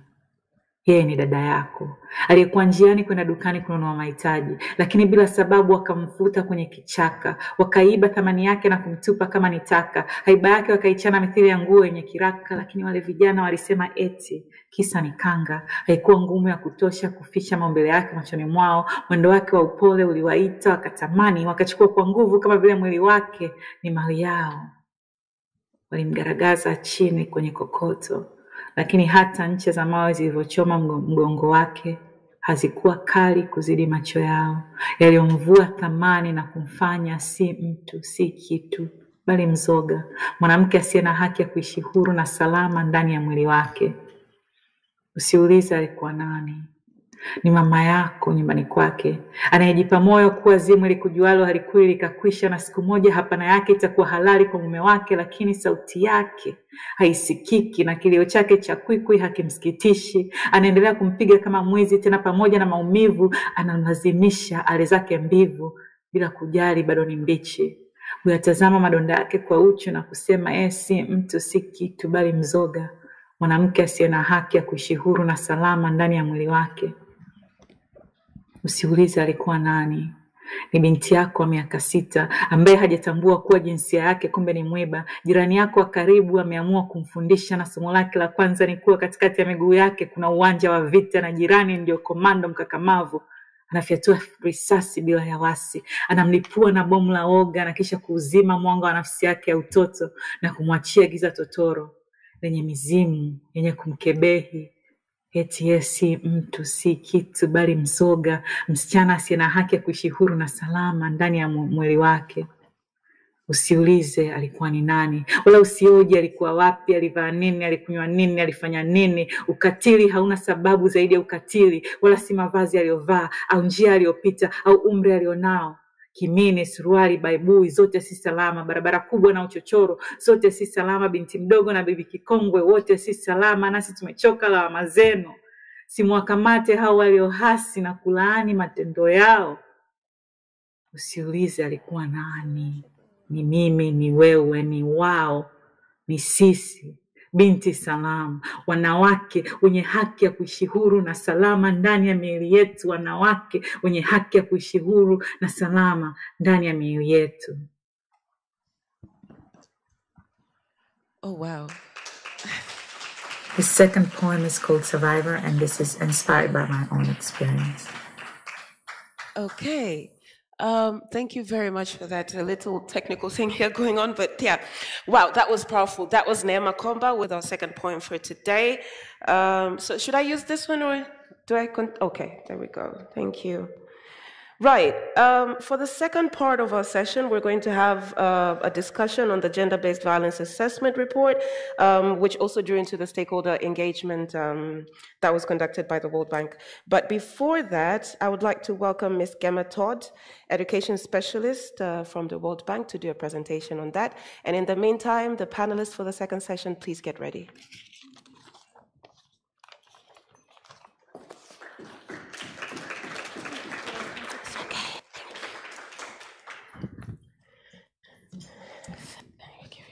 Honorable Dr. Gwajima, Country Director of the World Bank, Mara Warwick, DPS Advocate Mpanju, esteemed guests and panelists, karibuni sana and good morning. So I'm very humbled to present to you all the findings on behalf of the team. This was very much a team effort, and I'm going to present the findings for the gender-based violence assessment that we have conducted. So let me find the clicker, 1 second. Okay, so the gender-based violence assessment focused on the following elements. We have 6 aspects on your screen. I'm going to really focus and hone in on 5 of these, okay? So we have the background, followed by a scope of the GBV problem in our country. Then we're going to look specifically at the legislative and policy environment. What do our legal frameworks say?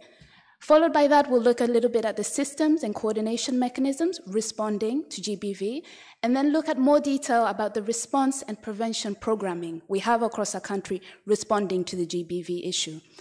Concluding, we'll focus on the recommendations as well. Okay. So in terms of background, we really had the following 4 objectives. As mentioned, the first objective was really to look at the scope of the problem, the scope of the GBV issue. Followed by that, we wanted to identify how to directly support efforts to address GBV in Tanzania. We wanted as well to look at how can we better inform strategies for integrating attention to GBV in development programming. And the last core objective was really to better understand the extent of GBV response programming. So to achieve these objectives, we focused on a desk review as well as conducted some stakeholder consultations, which I hope will be able to do their voices some justice today. So to focus on the first question, the scope of the problem in GBV, I think already we've been able to receive a lot of facts and figures about these, and I just want to highlight a few more as well. So we see that GBV in different forms is prevalent across our country, but this extent really varies geographically. So if I give out some facts and figures, we already know 40% of women between the age of 15 and 49 have experienced physical violence. 17% have experienced a form of sexual violence. That means if we were to have 10 women stand up, 4 would have experienced a form of physical violence, maybe in the form of beating or other, and at least 2 of them would have experienced a form of sexual violence. The map on the left-hand side really shows this regional variation. So we see that 44% of women in that same age group have experienced intimate partner violence, meaning that the violence is happening from someone close to them. But we have a lot of regional variation. The regions highlighted in red, such as Kagera, Shinyanga, Tabora, seem to be leading in terms of numbers compared to areas like Tanga. We also see as well that 30% of girls have experienced a form of sexual violence before the age of 18. And followed by that, we hear and we have the figure that 58% of women think that the beating is justified. They believe that the beating is justified by their husband. Continuing on the scope of the project, we see that GBV is happening from a very young age. We already know that a large number of girls are experiencing sexual violence before the age of 18. However, we also see as well that 1 in 3 girls are married before their 18th birthday. When we want to compare girls and boys, we also see that the median age at first sex is lower for girls compared to boys. That graph is shown on the left-hand side.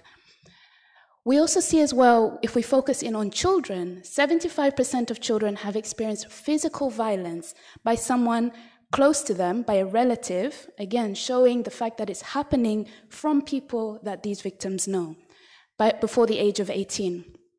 And if we want to focus on, again, there are specific groups within this young age that are more vulnerable, more susceptible to experience gender-based violence. For example, adolescent girls, young women, disabled women and girls are more likely to be victims of GBV. We also have a growing number of evidence which shows that boys are also becoming extremely susceptible to violence. Continuing on the scope of the problem, the scope of GBV, we see that certain practices, such as female genital mutilation, as well as certain traditional practices, vary across where they are happening. So focusing on FGM, female genital mutilation, we see overall in our country, this stands at about 10% of women being in the age of 15 to 49 having experienced FGM. But a lot of regional variations. We have, for example, in Manyara, 58% of women experiencing this, compared to the western and southern side of Tanzania. We also see that, again, regions have variation. For example, if we look at Mbeya and Mara regions, Women that are married and lose their husband, for example, are more susceptible to be subject to widow inheritance compared to women, for example, in another region. This means that they may be forced to marry their husband's sibling or relative. We also see, for example, traditional festivities that may be more common in certain regions are and have been linked to sexual violence. So practices, for example, like the Vigodoro rituals and others happen in certain regions. So we need to look and understand more these traditional practices and how it's strongly embedded in tradition. So when we focus a little bit on the legislative and policy environment, we know that GBV is prevalent. What does the legal and policy environment tell us? In Tanzania, we're very lucky, and I think we've already had Honorable Minister speak on this, as well as Advocate DPS Mpanju, talk to us about the legal framework in place. We have laws across our sectors, the law of the child, the law of the marriage, the Education Act, that are really responding to the problem of GBV. We also have decisions at the High Court level that are really responding to this problem. One of our panelists is going to speak today, and she's been a great advocate at the involved with the High Court level to make sure that the minimum age that a girl can get married is heightened and is moved up to age 18.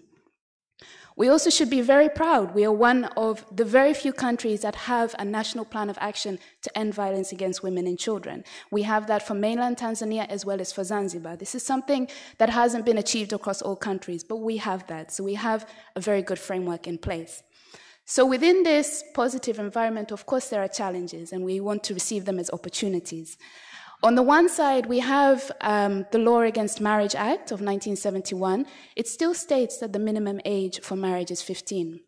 Moreover, we have a problem in enforcing the laws. How do we make sure all of these laws are actually enforced? Lastly, as well, on the National Plan of Action to End Violence Against Women and Children, we have challenges on implementation, which I'll focus on just now. So in terms of the National Plan of Action to End Violence Against Women and Children, we have several achievements. On the achievement side, let's focus on the good side first. We have the establishment of committees down to the district level, the Mtakuwa committees. They are there, they are operating, and they are providing responses directly where people need them. We also have the demonstration of multi-sectoral responses. So for example, we see ministries working together, and it was really nice to hear that conversation on the panel as well. We have the development and institutionalization of national guidelines, as well as training manuals for stakeholders that are working with victims, police officers, social workers, one-stop centers, protection committees. And we also have the rise of regions that are showing us a lot of good practice. We would like to highlight the region of Shinyanga. We already see in terms of intimate partner violence, numbers are high in Shinyanga, but they have developed their own regional national plan of action, which has activities specific to their region, whether it's on awareness raising, community dialogue, bylaws, and interventions at high-risk places such as marketplaces. However, of course, there are challenges. So the first challenge that we'd like to emphasize on the National Plan of Action is the fact that although we have the lead ministry, now we have, of course, Honorable Minister Gwajima from the Ministry of Community Development, Women, Gender, Social, and Social Special Groups. There is, of course, a limitation about how we can hold other ministries accountable, whether in terms of funding or making sure they have the right focal people in place. We have, of course, the challenge of funding, which has already been raised, so we need funds to be able to implement. We have the challenge, we are aiming to decentralize the plan, but how do we make sure that there is the right institutional capacity at all levels, down to the grassroots level? We also have the challenge of making sure that we continue to sensitize police desk officers and other human resources, such as social welfare officers. So in terms of the GBV response and prevention programming, we've grouped these into 3 different subsectors. So on the health sector response side, how we see health sector responding, we have the following.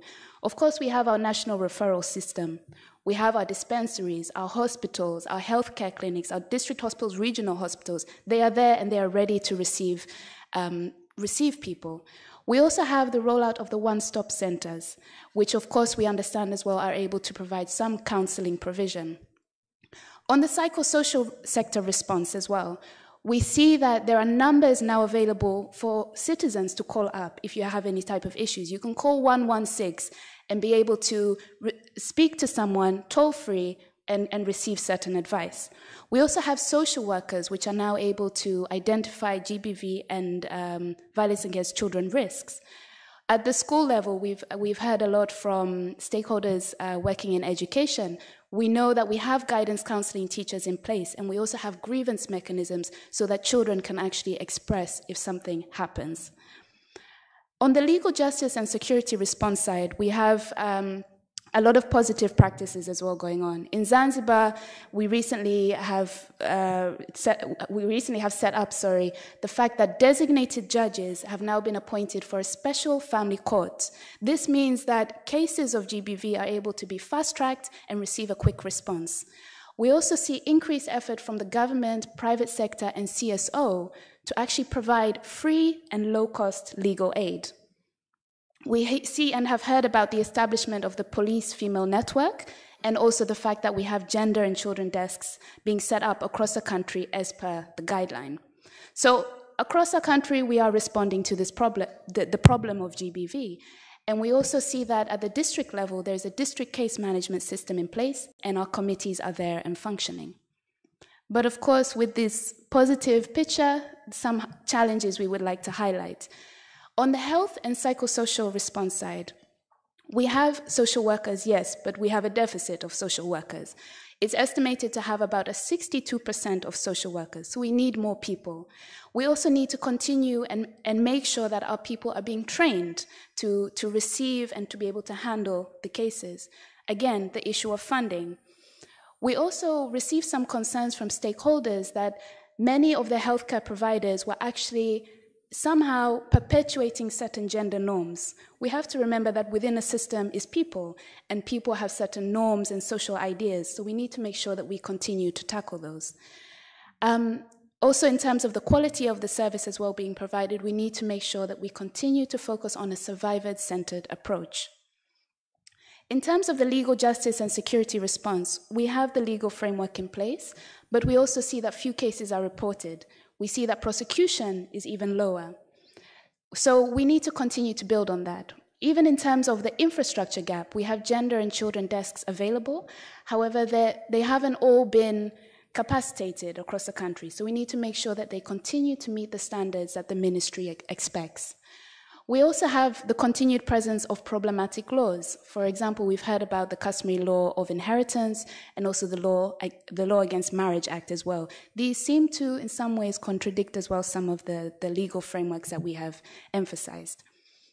So that is on the response side. However, we always say that prevention is better than cure, right? So in terms of prevention, we have a lot of important findings that are represented in the gender-based violence report, such as the following, where we see the government, CSOs, faith-based actors, and many more working on prevention. To highlight a few, on the government side, we have the National Communications and Outreach Plan, which is being rolled out, and we already heard about DPS, our Deputy Permanent Secretary raise this. There is advocacy happening in the community level. We also see CSOs working on this area as well, directly with communities and beneficiaries. Second. We also see as well in the Ministry of Education and PORAG, President's Office of Regional Administration and Local Government, they are working as well to make sure that some of these social norms as well are tackled and girls continue to stay in school. We've already heard as well a lot about that great work. So a lot of good work is happening. You'll excuse me. Yeah. So maybe let's move forward towards the recommendations, okay? We've heard a lot about what is happening, the scope of the problem, and some recommendations are highlighted in the report, which I hope everyone will have some time to read on in more detail. The recommendations are focused on in three thematic areas. Firstly, on the legislation and policy side, we need to continue to reform our laws, make sure that none of these laws undermine the rights of women and girls. And stakeholders particularly raised the fact that we need to have a specific law for gender-based violence. At the moment, we don't have that in place. We need to make sure that there is sustainable funding for the National Plan of Action so we can implement it and implement it well. We need to make sure that we support and strengthen decentralization. So making sure that we don't just stop at the regional level, but we go down right to the grassroots level. We need to also make sure as well that we support and review the National Social Protection Policy and Implementation Plan. On the systems level, which we have talked a bit about in a more overarching way, we need to continue to strengthen national systems for coordination, make sure our ministries are speaking to each other, and also ministry level, but also decentralize that.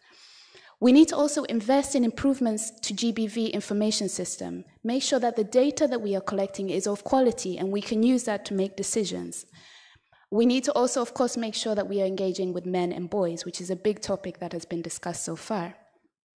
On the response and prevention side, we need to continue to invest and strengthen in the response system and monitor how these services are being provided.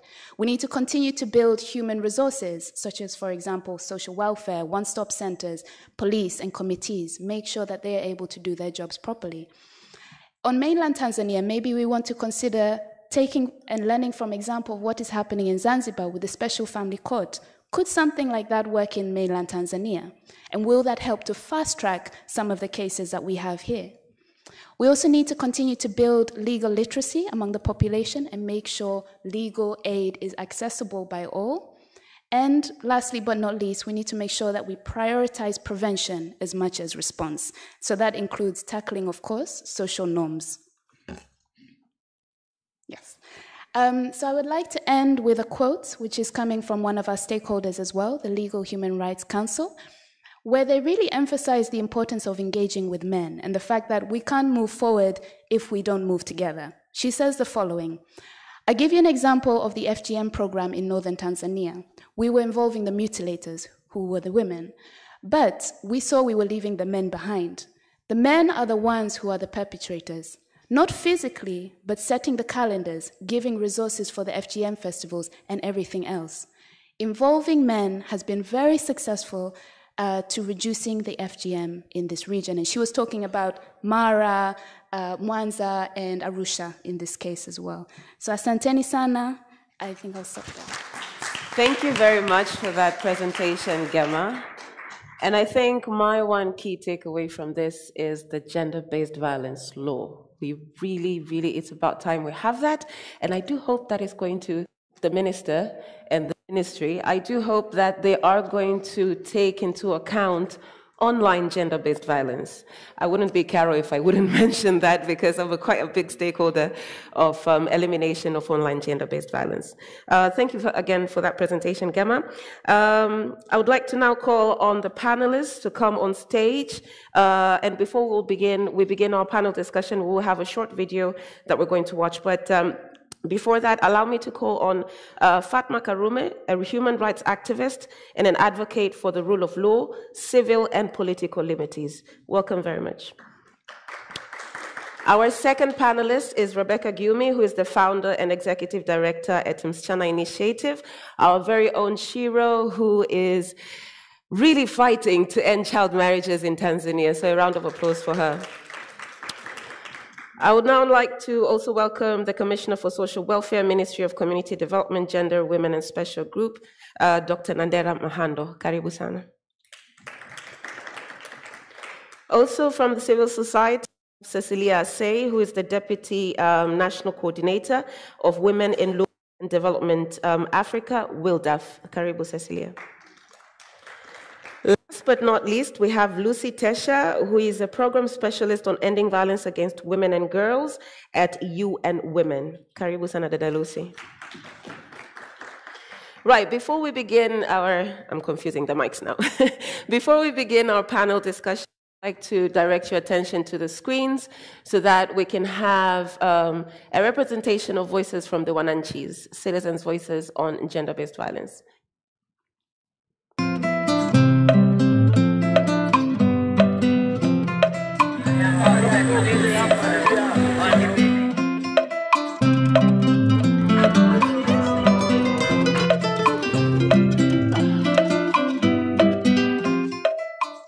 Mimi binti yangu amebakwa.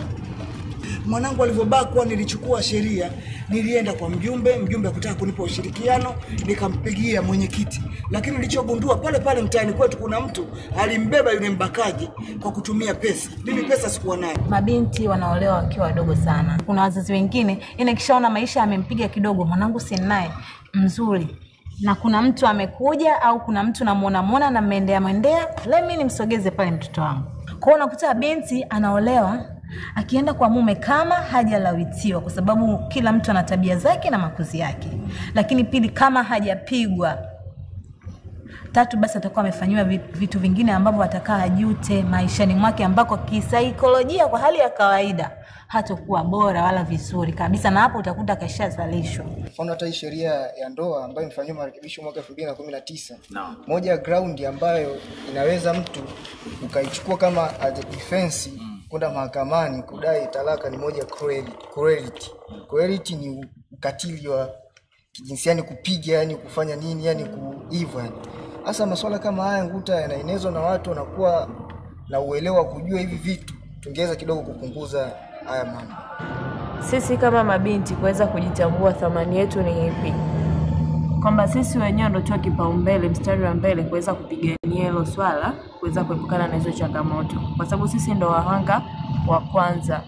Mzazi atakulea, atakuweka katika misingi mizuri, lakini kama usipojitambua na kujipigania mwenyewe haitosaidia chochote. Sehemu ambapo tunapeleka malalamiko kama hivyo serikali za mitaa, sijui kwa nyumba ngapi, sijui mimi naona wale kama inakuwa hawana msaada, kwa sababu ukiwaelekeza wenda akaja siku moja tu akaongea na yule mtu, lakini siku zingine zote hawezi kutoa ushauri wowote. Bali atakwambia kama lizaneni wenyewe au vipi, achaneni mtajua wenyewe. Mara nyingi ndio inapokuwa hivyo. Maana hata mimi naongea sio labda nimeyaona sehemu yananitokea mimi kama mimi ndio naongea. Kwa wale ambao si tunaelewa kuwa ukatili wa kijinsia ni prohibited, kwamba hautakiwi, natakiwa sasa sisi transfer elimu kwa wale ambao wanafanya vitendo ili kuavoid namba ile watu ambao wanafanya issue kama hizo. Tokea utotoni mtoto anaanza kukua, unamwekea misingi mizuri, usione aibu kanaye kumuelezea kwamba madhara ya mitandao yakoje, madhara yakoje leo katika jamii, kwa sababu wazazi wengi sasa hivi wanaogopa kuongea na sisi. Mbona hasa sisi mabinti wa kike wanaona kwamba au mtoto wa kike ni wa mama, lakini ukute baba ana room nzuri ya kukaa na wewe, kuongea na wewe, hafanyi hivyo kwa sababu hakuna hayo mazoea kuweza kuongea. Kidogo hata wamama wanajitahidi kuongea na watoto wa kiume, lakini upande kwa baba ni nadra sana. Yeye anaamini kwamba tayari watoto wamekula, wamepata mahitaji yao, hiyo inatosha, ni which sio sahihi. Nafikiri nafasi ambayo niko nayo, cha kwanza ni kumsaidia mwanaume ajue nafasi yake kwamba yeye ndo mlinzi. Kuhakikisha anaweka ulinzi kwenye jamii. Kwa hiyo wajibu wa sisi kama wanaume ni kuhakikisha tunawalinda wanawake wote. Uwe kwenye gari, hakikisha uwe njiani, hakikisha kila mtoto wa kike unatakiwa kumpa ulinzi. Yeyote unayokutana naye unatakiwa popote pale ulipo, wewe ni mwanaume, wajibika kuhakikisha ulipo wewe usalama upo.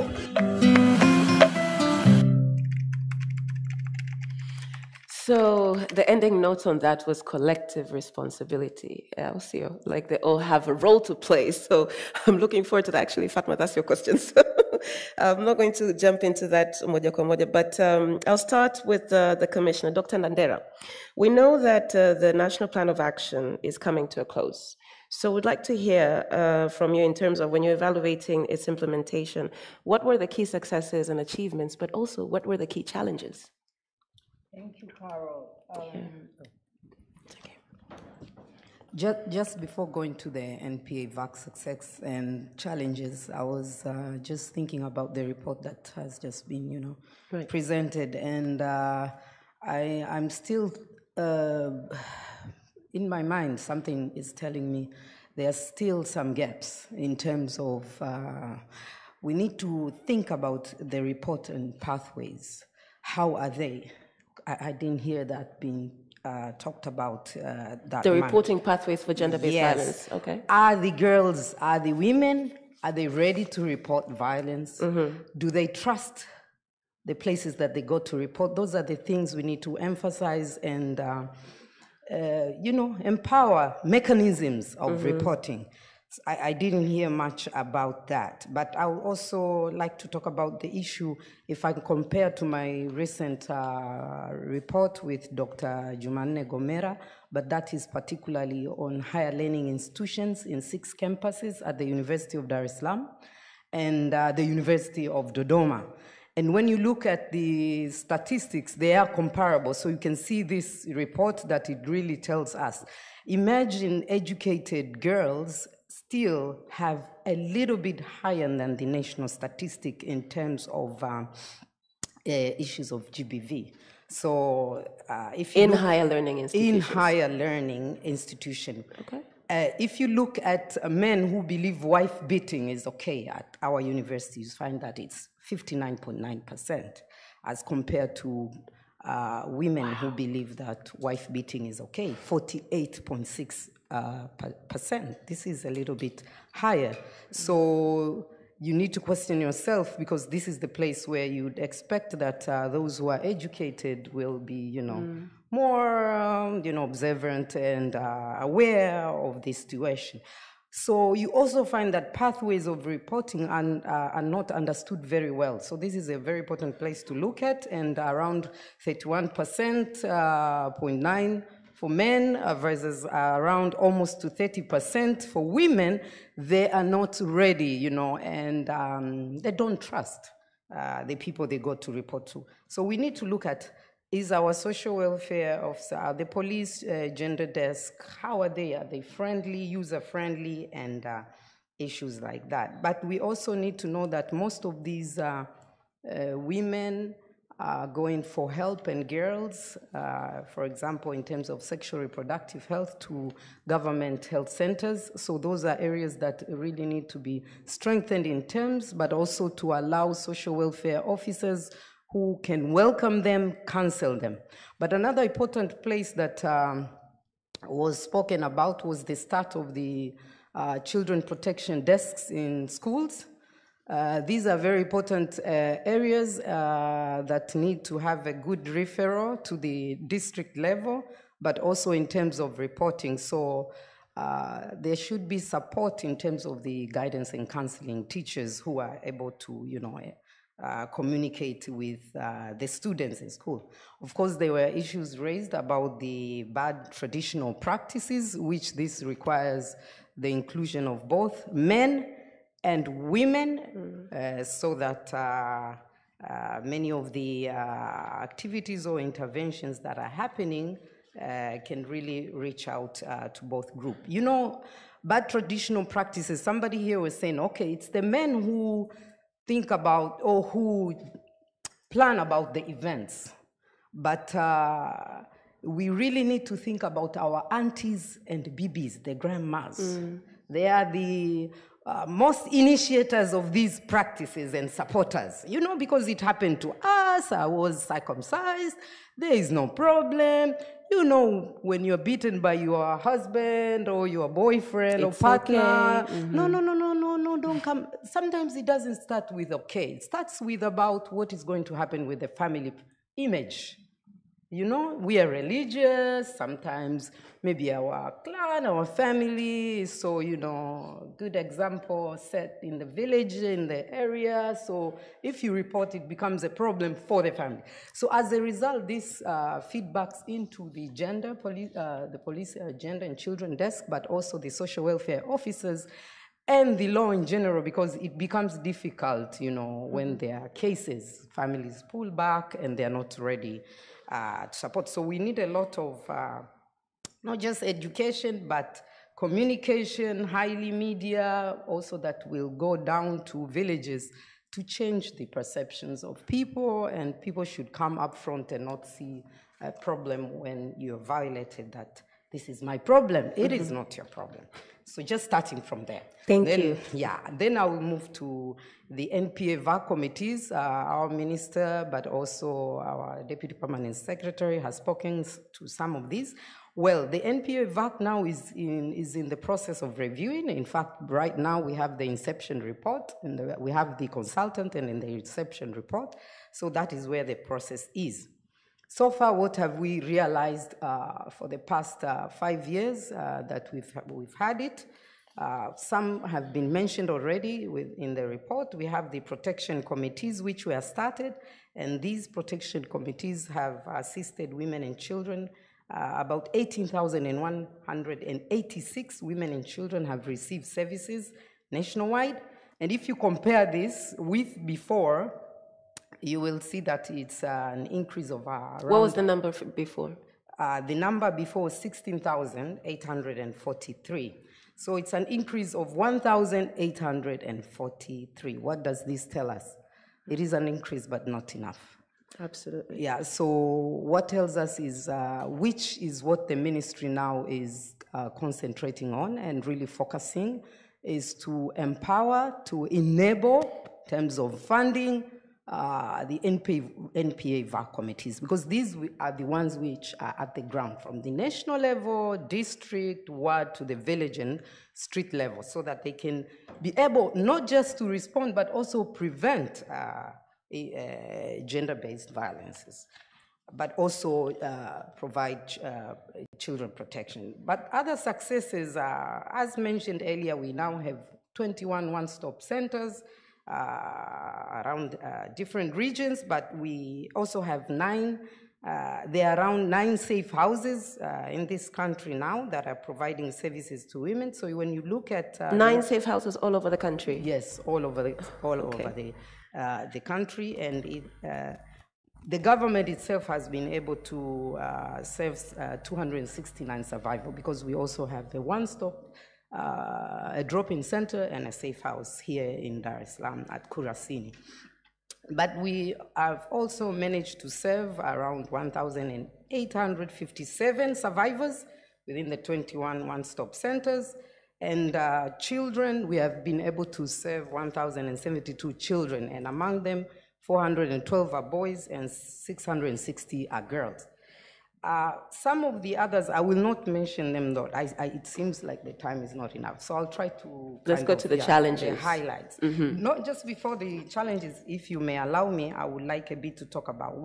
Our Deputy Permanent Secretary really mentioned and spoke of numbers in terms of support of the government in terms of economic empowerment to women. I think that is very important, and it's also part of the success of the NPA VAC. But we also have the Gender Police and Children Desk, 420 countrywide, which has saved around 20,125 cases which were reported. And if you compare just before, you see an increase of around 3,000 cases. So we need also to put more emphasis on this. But now, as we are also, as a ministry, focusing on starting gender desk in higher learning institutions and vocational, and colleges, this is an important area that also needs support, plus the ones that we are starting the children protection desks within primary and secondary school.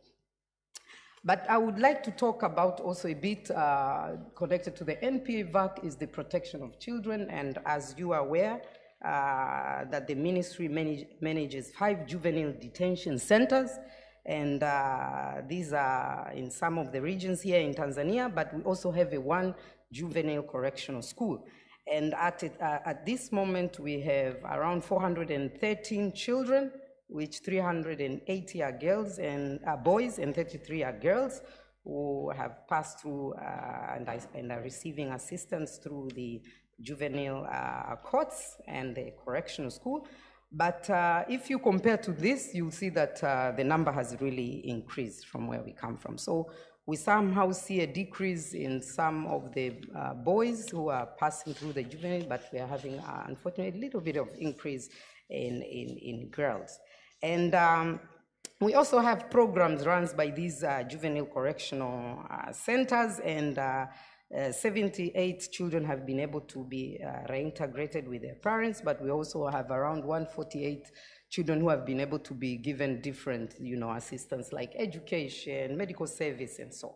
But we cannot talk about the NPA VAC without talking of what we are seeing, a lot of the increase of children who are on and in the streets. Mm-hmm. And the government is really aware of this, and Our minister has already also appointed a committee, you know, and a chair, and they are working to develop a program or a project that will be able to reintegrate these kids, but also to have what we call transit centers. We are having many kids going into the street versus the energy amount or number of kids that we can take into the children homes. So what we are emphasizing is that those who are running children homes now should stop keeping children within the homes unless they are really, you know, children needing adoption. So there are various ways, but children need to be reintegrated back to families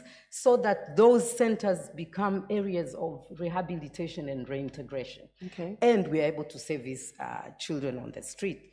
So the plan now is to have a transit center, and the Regional Commission of Dar es Salaam has already given us 20 acres at Kigamboni, and we are still working with other regions and districts. What are the success in terms of number? The government has been able to take 3,852 girls from the streets, and among them 135 have been reintegrated, and 821 children have been supported with education, medical and other services, and 75 have been economically empowered in terms of being able to start income generation activities.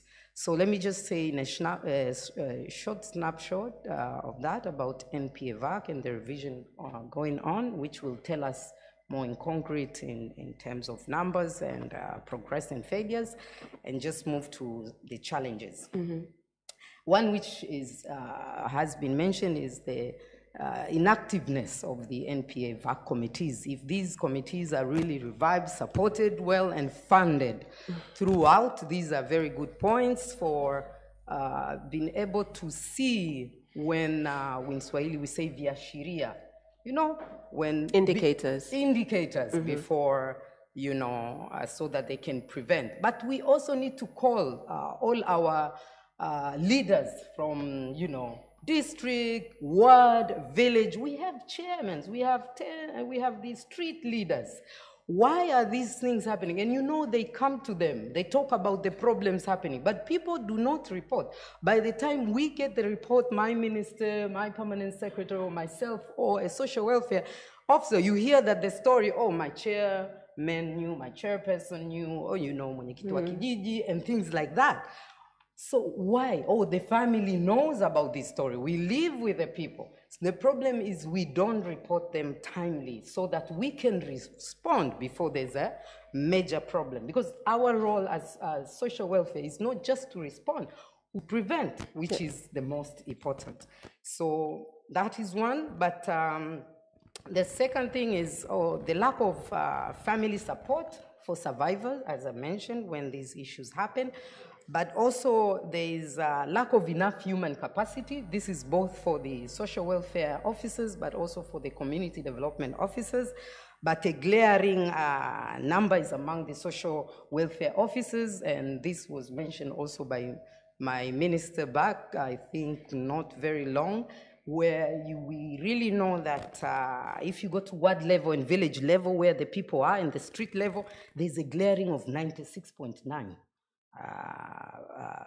Lack of social welfare. What can we do as stakeholders? This is a very good area where stakeholders can come and support community development officer and social welfare officer in terms of internship programs, or throughout the project, stakeholders should be including interns in terms of employing social welfare officers and community development officer. This will help to cut down the number. Another challenge that we have is, of course, and we've spoken about, is the bad traditional practices, which are led for various reasons, but also encouraged and, you know, supported by even our own parents. So I think it's high time we make sure, as many have also said, we involve both boys and the girl child, because changing the attitude and culture is a long process. It takes a while, and it's a multi-sector, as we're saying. Right. Maybe I should mention a few of that before I take all the time. Yes, Thank please. you. Thank you very much, Dr. Nandera. Right, so over to you, Fatma. We have seen, well, the numbers are not very encouraging, to say the truth, but I was just trying to do a quick math of, for example, the 3,800 girls who have been taken out of the streets, but only 135 have been integrated. But then it also speaks to access to services. And in this particular instance, it speaks to access to legal rights. So from your experience as a lawyer, how is this access to legal rights for women when it comes to gender-based violence? And what would be the role and place of men to either encourage or motivate access to legal rights? First, good morning, everybody. And first of all, I'd like to start with one of the last comments that Dr. Nangela discussed. Sorry, it's Dr. Nandera. Yes, Dr. Nandera. Okay, Nandi discussed, which is she basically said that when you have GBV committed at sort of the ward level, families will say, well, our chairman of the ward knew. So what we're getting, what is clear from that type of statement is people are reporting. Families are reporting. The issue here is, why isn't anything done about it? Okay, so there's failure. Failure is not from the family side and families reporting. There is failure from the part of the executive, from the part of government. What is going on that this is not filtering through? Now, it's all well and good to have these, sorry, I beg your pardon. We're living in a digital world, it's okay. Sorry. It's all well and good to have these draconian laws on protecting women, for example, draconian punishments. Let's call them draconian punishments, because you do have, I call them draconian, because a person who commits, let's say, rape against a woman will be put in prison for 30 years. There's no mitigating circumstances, nothing. And so the punishments are extremely draconian. But we have these laws, and the government says, we protect women. Well, you don't. You don't protect women, because there are 4 points to penal laws. One is rehabilitation. The other is punishment, isolation, and deterrence. When women are being raped and they're being victimized to rape, and no one gets punished, you're not protecting us. Because there's no deterrence. These men and other men will be encouraged to continue raping. There's no isolation. You're not protecting us. These men should be isolated. You're not protecting us because you're not punishing them. You're not protecting us because you're not even bothering to rehabilitate them. So something has to be done about this. When you do not prosecute offenders, you do not protect us as women. We continue to be victims. And it's not for want of women complaining. It's for want of government taking action. So this needs to be resolved, and it needs to be resolved quickly. And you would say the 30-year sentence is not enough? There's still more to be done? I'm not suggesting that. Okay. Now, we're going on to draconian sentences. When you look at, in any criminal justice system, you have to look at the point of punishment.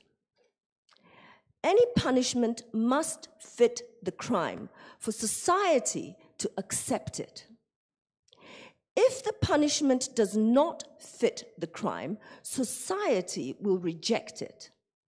Consequently, what happens is the people who are tasked with implementation and execution of the criminal justice system balk, and they're not happy to implement punishments that do not fit the crime. So it is a shame that the government hides behind these draconian punishments, that 30 years, no mitigation, The judge has no power to decide who, you could have statutory rape, for example. Yeah. Statutory rape is a child, I'll explain what statutory rape is. So if you have sexual intercourse with a child who's under 15 years old, that is considered as statutory rape. You have a 17-year-old young man in school. He has a little girlfriend who is in the year below. They're experimenting, as boys and girls do. They kiss, they experiment, and she ends up being pregnant. He's 17, or he's 18. Let's say he's 18, he's adult. You're going to imprison him for 30 years because of statutory rape? Really? We don't. He's 18, I said. But what if he was 17? So, you don't. Okay, you don't, but 18, you do.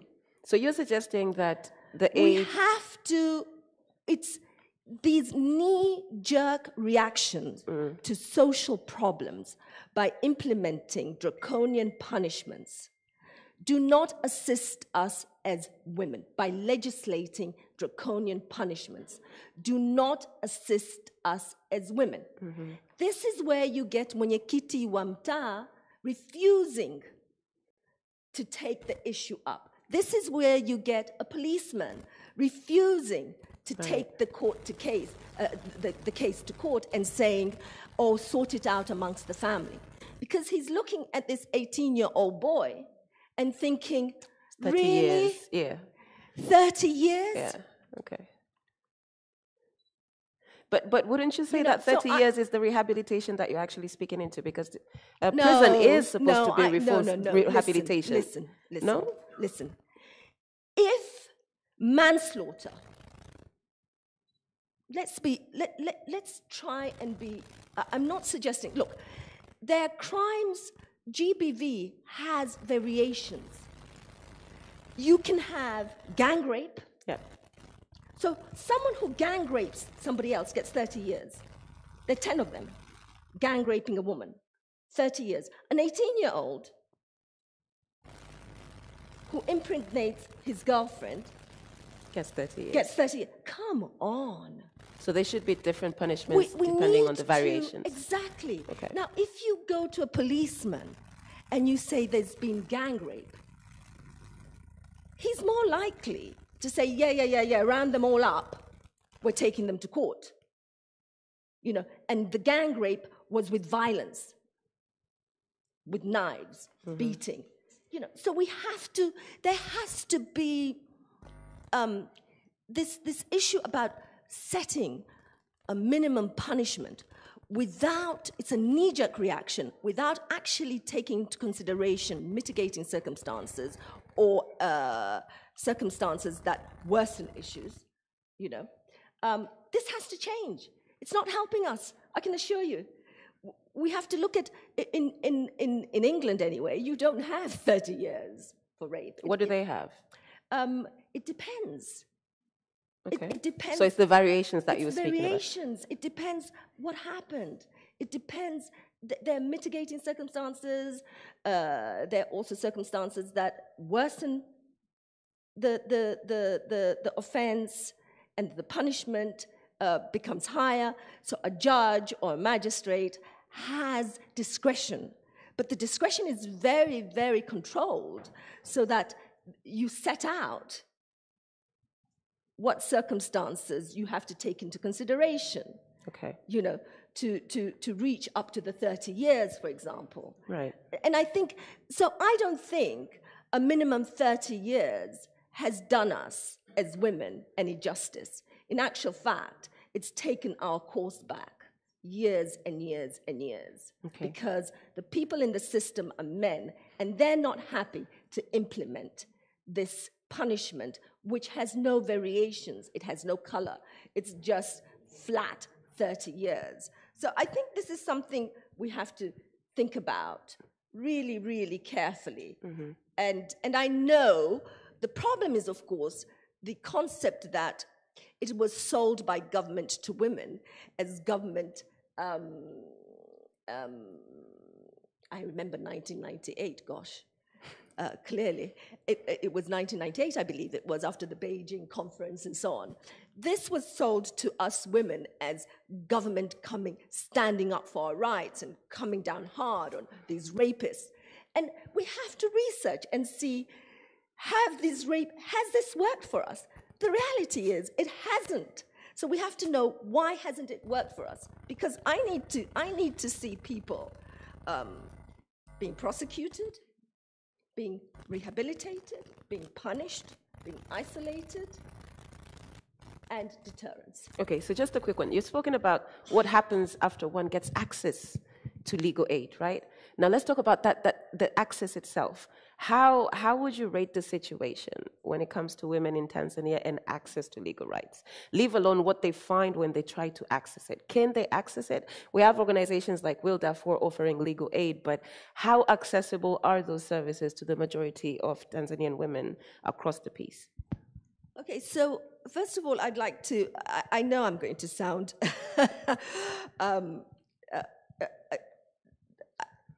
how can I put it, negative, but I like to be frank and honest about things. Okay. I'll start from the very beginning. I don't believe that our laws protect us at all. You know, the Education Act doesn't protect the girl child. Dr. Mpanjo, it doesn't. You need to work on that. We have to look at our abortion laws. We have to be honest. Dr. Gwajima, you're a doctor by profession. A 13-year-old being raped and having her body torn apart at childbirth. Being exposed to fistula because she has to give birth at the age of 13. Shouldn't she be allowed to abort?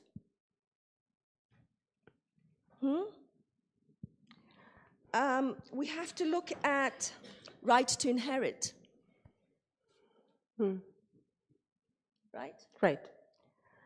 We don't have laws here on the mainland with respect to women inheritance. What about online gender-based violence?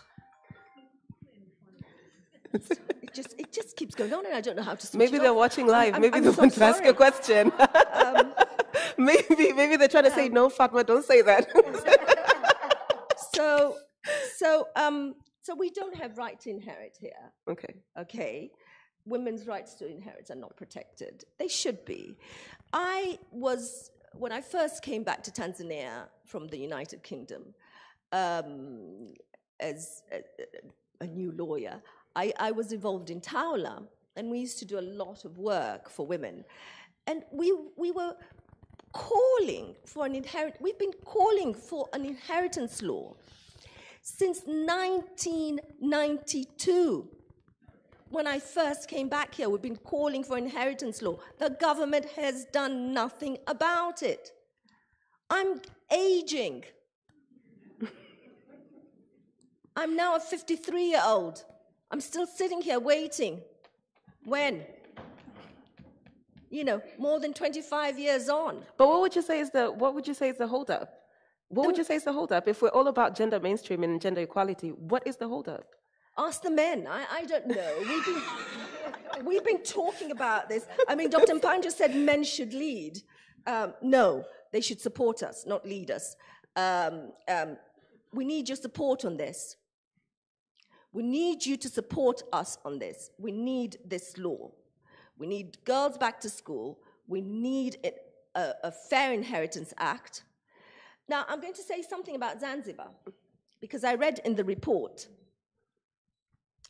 there's a section in the report that talks about the Qadhi's Court Act in Zanzibar and how it doesn't give rights,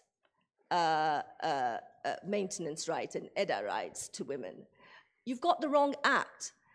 The Qadhi's Court Act was amended in 2017, and Section 5 of the Qadhi's Court Act gives all these rights maintenance, EDA, division of matrimonial assets. Sadly, it is according to contribution, financial contribution, but that is Islamic law because we're bound by Islamic law. How do they quantify that, the financial contribution? It's how much you put in. What you put in, you get out. Oh, okay. Yes, so what you put in, you get out. So if you put in as a woman 25%, you'll get 25% out. The problem, though, and this is very important, it works very well for wealthy women. Yeah. It works terribly for women who are housewives, or they maintain the home, okay? So they don't have the finances to put in. But there's also maintenance out when you leave. In Islamic law, it's called muahar. But in Kiswahili, it's called, I'm going to throw this. And that would be my cue to actually say, can you please round up, because I need to, yeah? Yeah, in Swahili, it's called kitoka nyumba. Kitoka nyumba. Yes. So if you're a Muslim woman getting divorced in Zanzibar, you are entitled to a lump sum fee to leave the house. They have to pay you. It's either lump sum or maintenance on a monthly basis. And that is not based on the financial contribution that they had? No, it's your right as a woman, Okay. including the EDA, including maintenance for the children, and so on. So all these are set out clearly under Islamic law, and whatever gifts your wife, your husband gave you, you get to keep. Right. He cannot take away anything he gave you. So if he bought you a car, he can't just come and take it, and so on. So, or he contributed to building your house, he can't take that, because whatever a man gives a woman during marriage, he cannot take it back. Now, just a quick one as you finalize, the role of men, because I know you said men need to support us, but how do we go beyond that? How do we actually make this materialize? How do we get them to support us, dismantle the patriarchy, and move together? Because that seems to be the main critical issue for years and years. Well, that's a very difficult question because, patriarchy has not been dismantled, I think, anywhere in the world. It's just a question of how bad it is. In Europe, it's still there. In America, it's still there. I mean, an African-American man became president. A white American woman didn't. So you can see that we're sort of at the bottom of the food chain as women. But so far as patriarchy is concerned, I think the only way we can work on this is through education. But there is a doctrine, a legal doctrine, on how you use legislation. So there's two ways you can use legislation. You either legislate because the society wants changes and then this percolates up, not down, percolates up, and you legislate to make the societal, to reflect societal changes. Right. Or, and this is extremely important, Dr. Mpanjo and Dr. Gwajima, or you can legislate and it can percolate down and create societal changes. So sort of like a spillover effect. Exactly. Okay. So these are the two things you can do, how you can use the tool of legislation. Okay, you legislate either to reflect what the societal needs, or you legislate to create societal changes. Okay. A government that legislates to create societal changes is a government that understands what it wants and has to have guts. It has to have mettle to do it. And our government doesn't? And the question is, and this is the question, and this is the question. Yes. And this is the question. And this is the question. Does our government have the mettle to use legislation to create fundamental shifts in our society? Thank you. Okay, brilliant. So this metal, now going over to Rebecca. we have seen you fight against this metal, right? But we've also seen that one of the key recommendations on changing the minimum age of marriage, which we know you have played such a big role, and congratulations for that, Rebecca, in advocating for. But what do you think is limiting us when it comes to making groundbreaking change? What is not happening, Rebecca? What more do you wish to see from the government, from the stakeholders? Thank you very much, Carol. I think it's afternoon already, if I'm not mistaken. Almost, okay. Almost. Okay, good morning, good afternoon. It's such a pleasure to be here and contribute on this topic. Well, maybe to go straight to the question, I think we might want to learn or be reminded that the process, which I would also borrow Fatma's words, the process to legislate, because somehow the government saw the issue of child marriage, started as far as 1990s, when the Nyerere Commission gave out the report detailing on some of the bad laws in the country. The Law of Marriage Act was among the laws which was clearly listed in that report, and specifically also indicating issues of child marriages. So you would say from 1992 to now, which I would say is almost the same time as the law of inheritance you were talking about, and the action that we decided to take in 2016, because we saw minimal progress, despite of the fact that the issue of child marriage was really affecting a lot of girls in Tanzania. We thought we wanted to see a more bold action, to amending this law. So the question as to why from 2019 to 2022, as we are speaking right now, the government is yet to codify the changes or the amendment that the Court of Appeal actually directed to the government, I think it speaks a lot of volume about the non-adherence to the rule of law in our country. Because under the principle of rule of law, judicial independence is important to the doctrine of the separation of power. And when you have the Court of Appeal directing the Parliament through the Attorney General to amend this law within 1 year, and then 1 year lapses, and then you see discussion in the Parliament that we need to go back to the community to conduct consultation so that the community members can actually say, what is their stand on the amendment. I think it speaks volume to the issues of judicial independence, rule of law, and how as a country we are living the doctrine of separation of power. And I would like to quote one community member from Kigwe last year when we were having conversations with members of parliament regarding, their role in the execution of this judgment. And without mentioning names, some of the members of parliament they're actually indicating the need to have consensus before this law is amended, as what the court has actually directed. And then this member of the community, anaitwa Mzee Miraji from Kigwe, Dodoma, he was furious. He actually stood and said, you know what I remember, and that was 2020, actually. He said, no, actually, that was 2021, I'm sorry. He said, as far as I remember, you are supposed to be representing the section of our community as our leader in the parliament. Because we cannot all, as community members, be in the parliament. Yeah.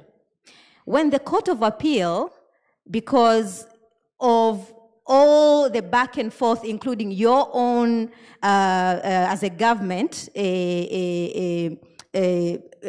grounds as to why you thought this law should not be amended, but the Court of Appeal actually affirmed that there were credible ground as a community that we need this law changed, direct you within a specific period of time that 1 year, this law should be amended, and then put 18 as a minimum age of marriage.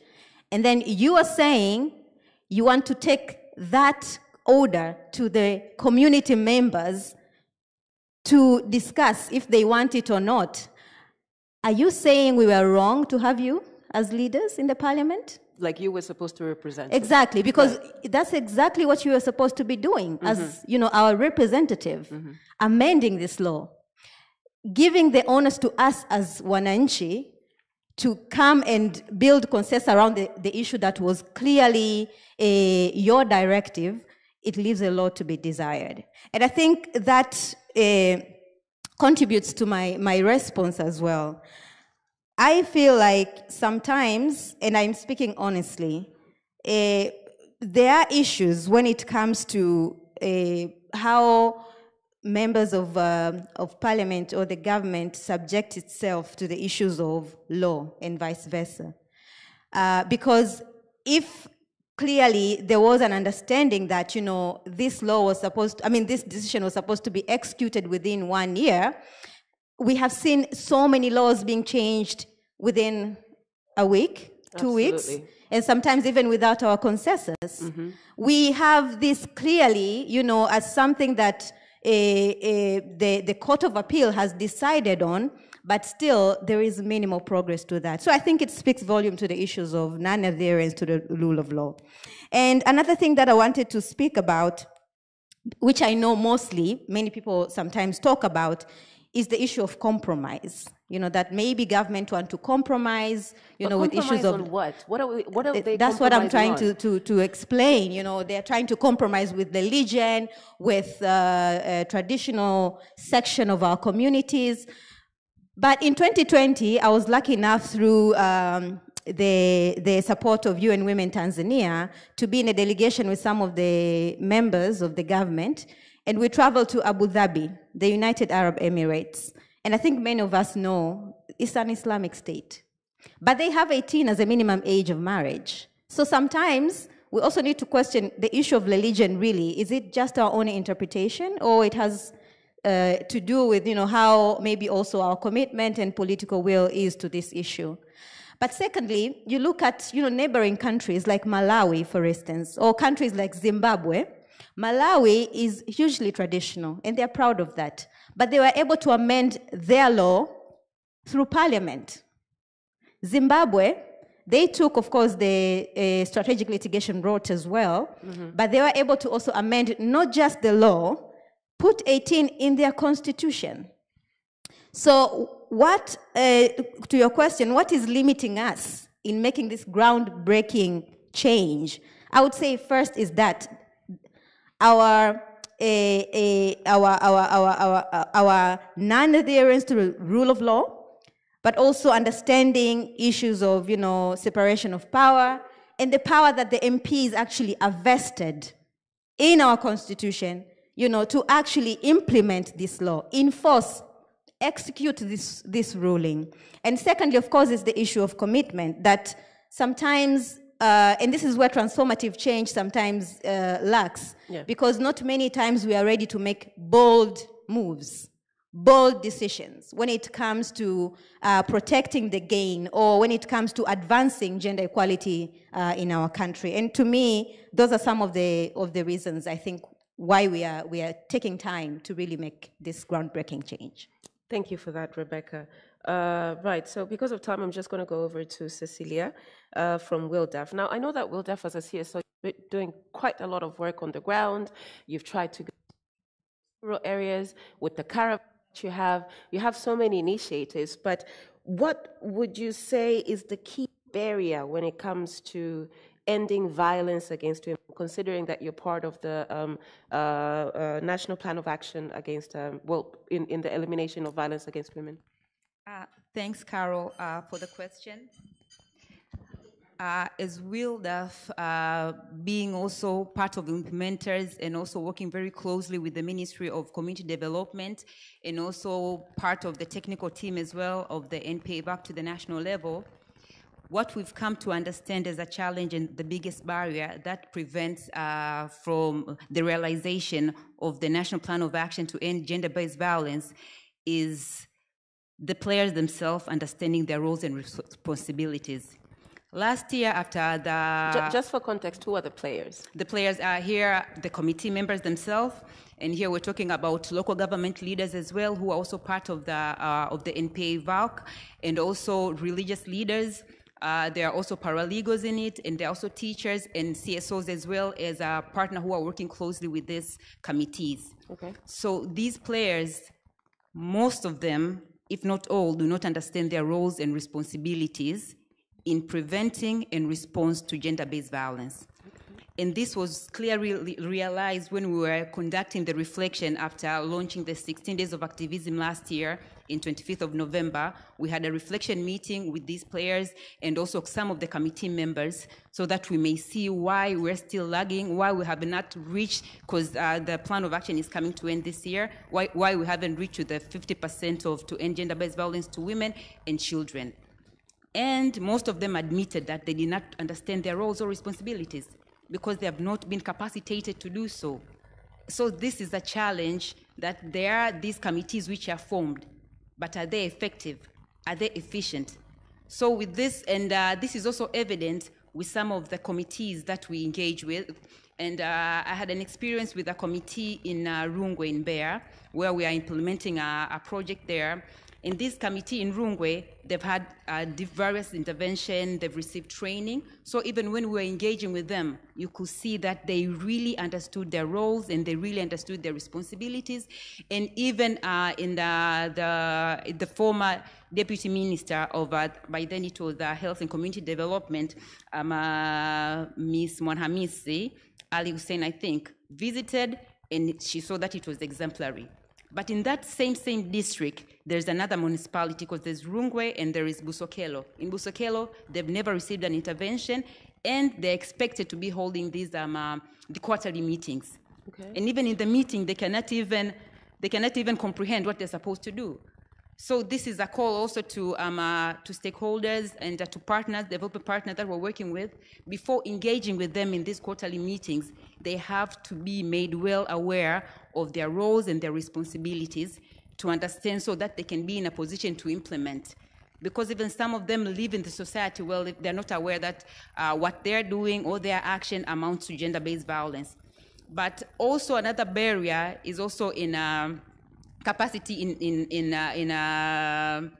in sectors like in the police gender and children desk. We know that they're being established, they're there, but are they capacitated to handle, and are these police gender and children desks have the proper infrastructure to ensure that they cater for all people who go there?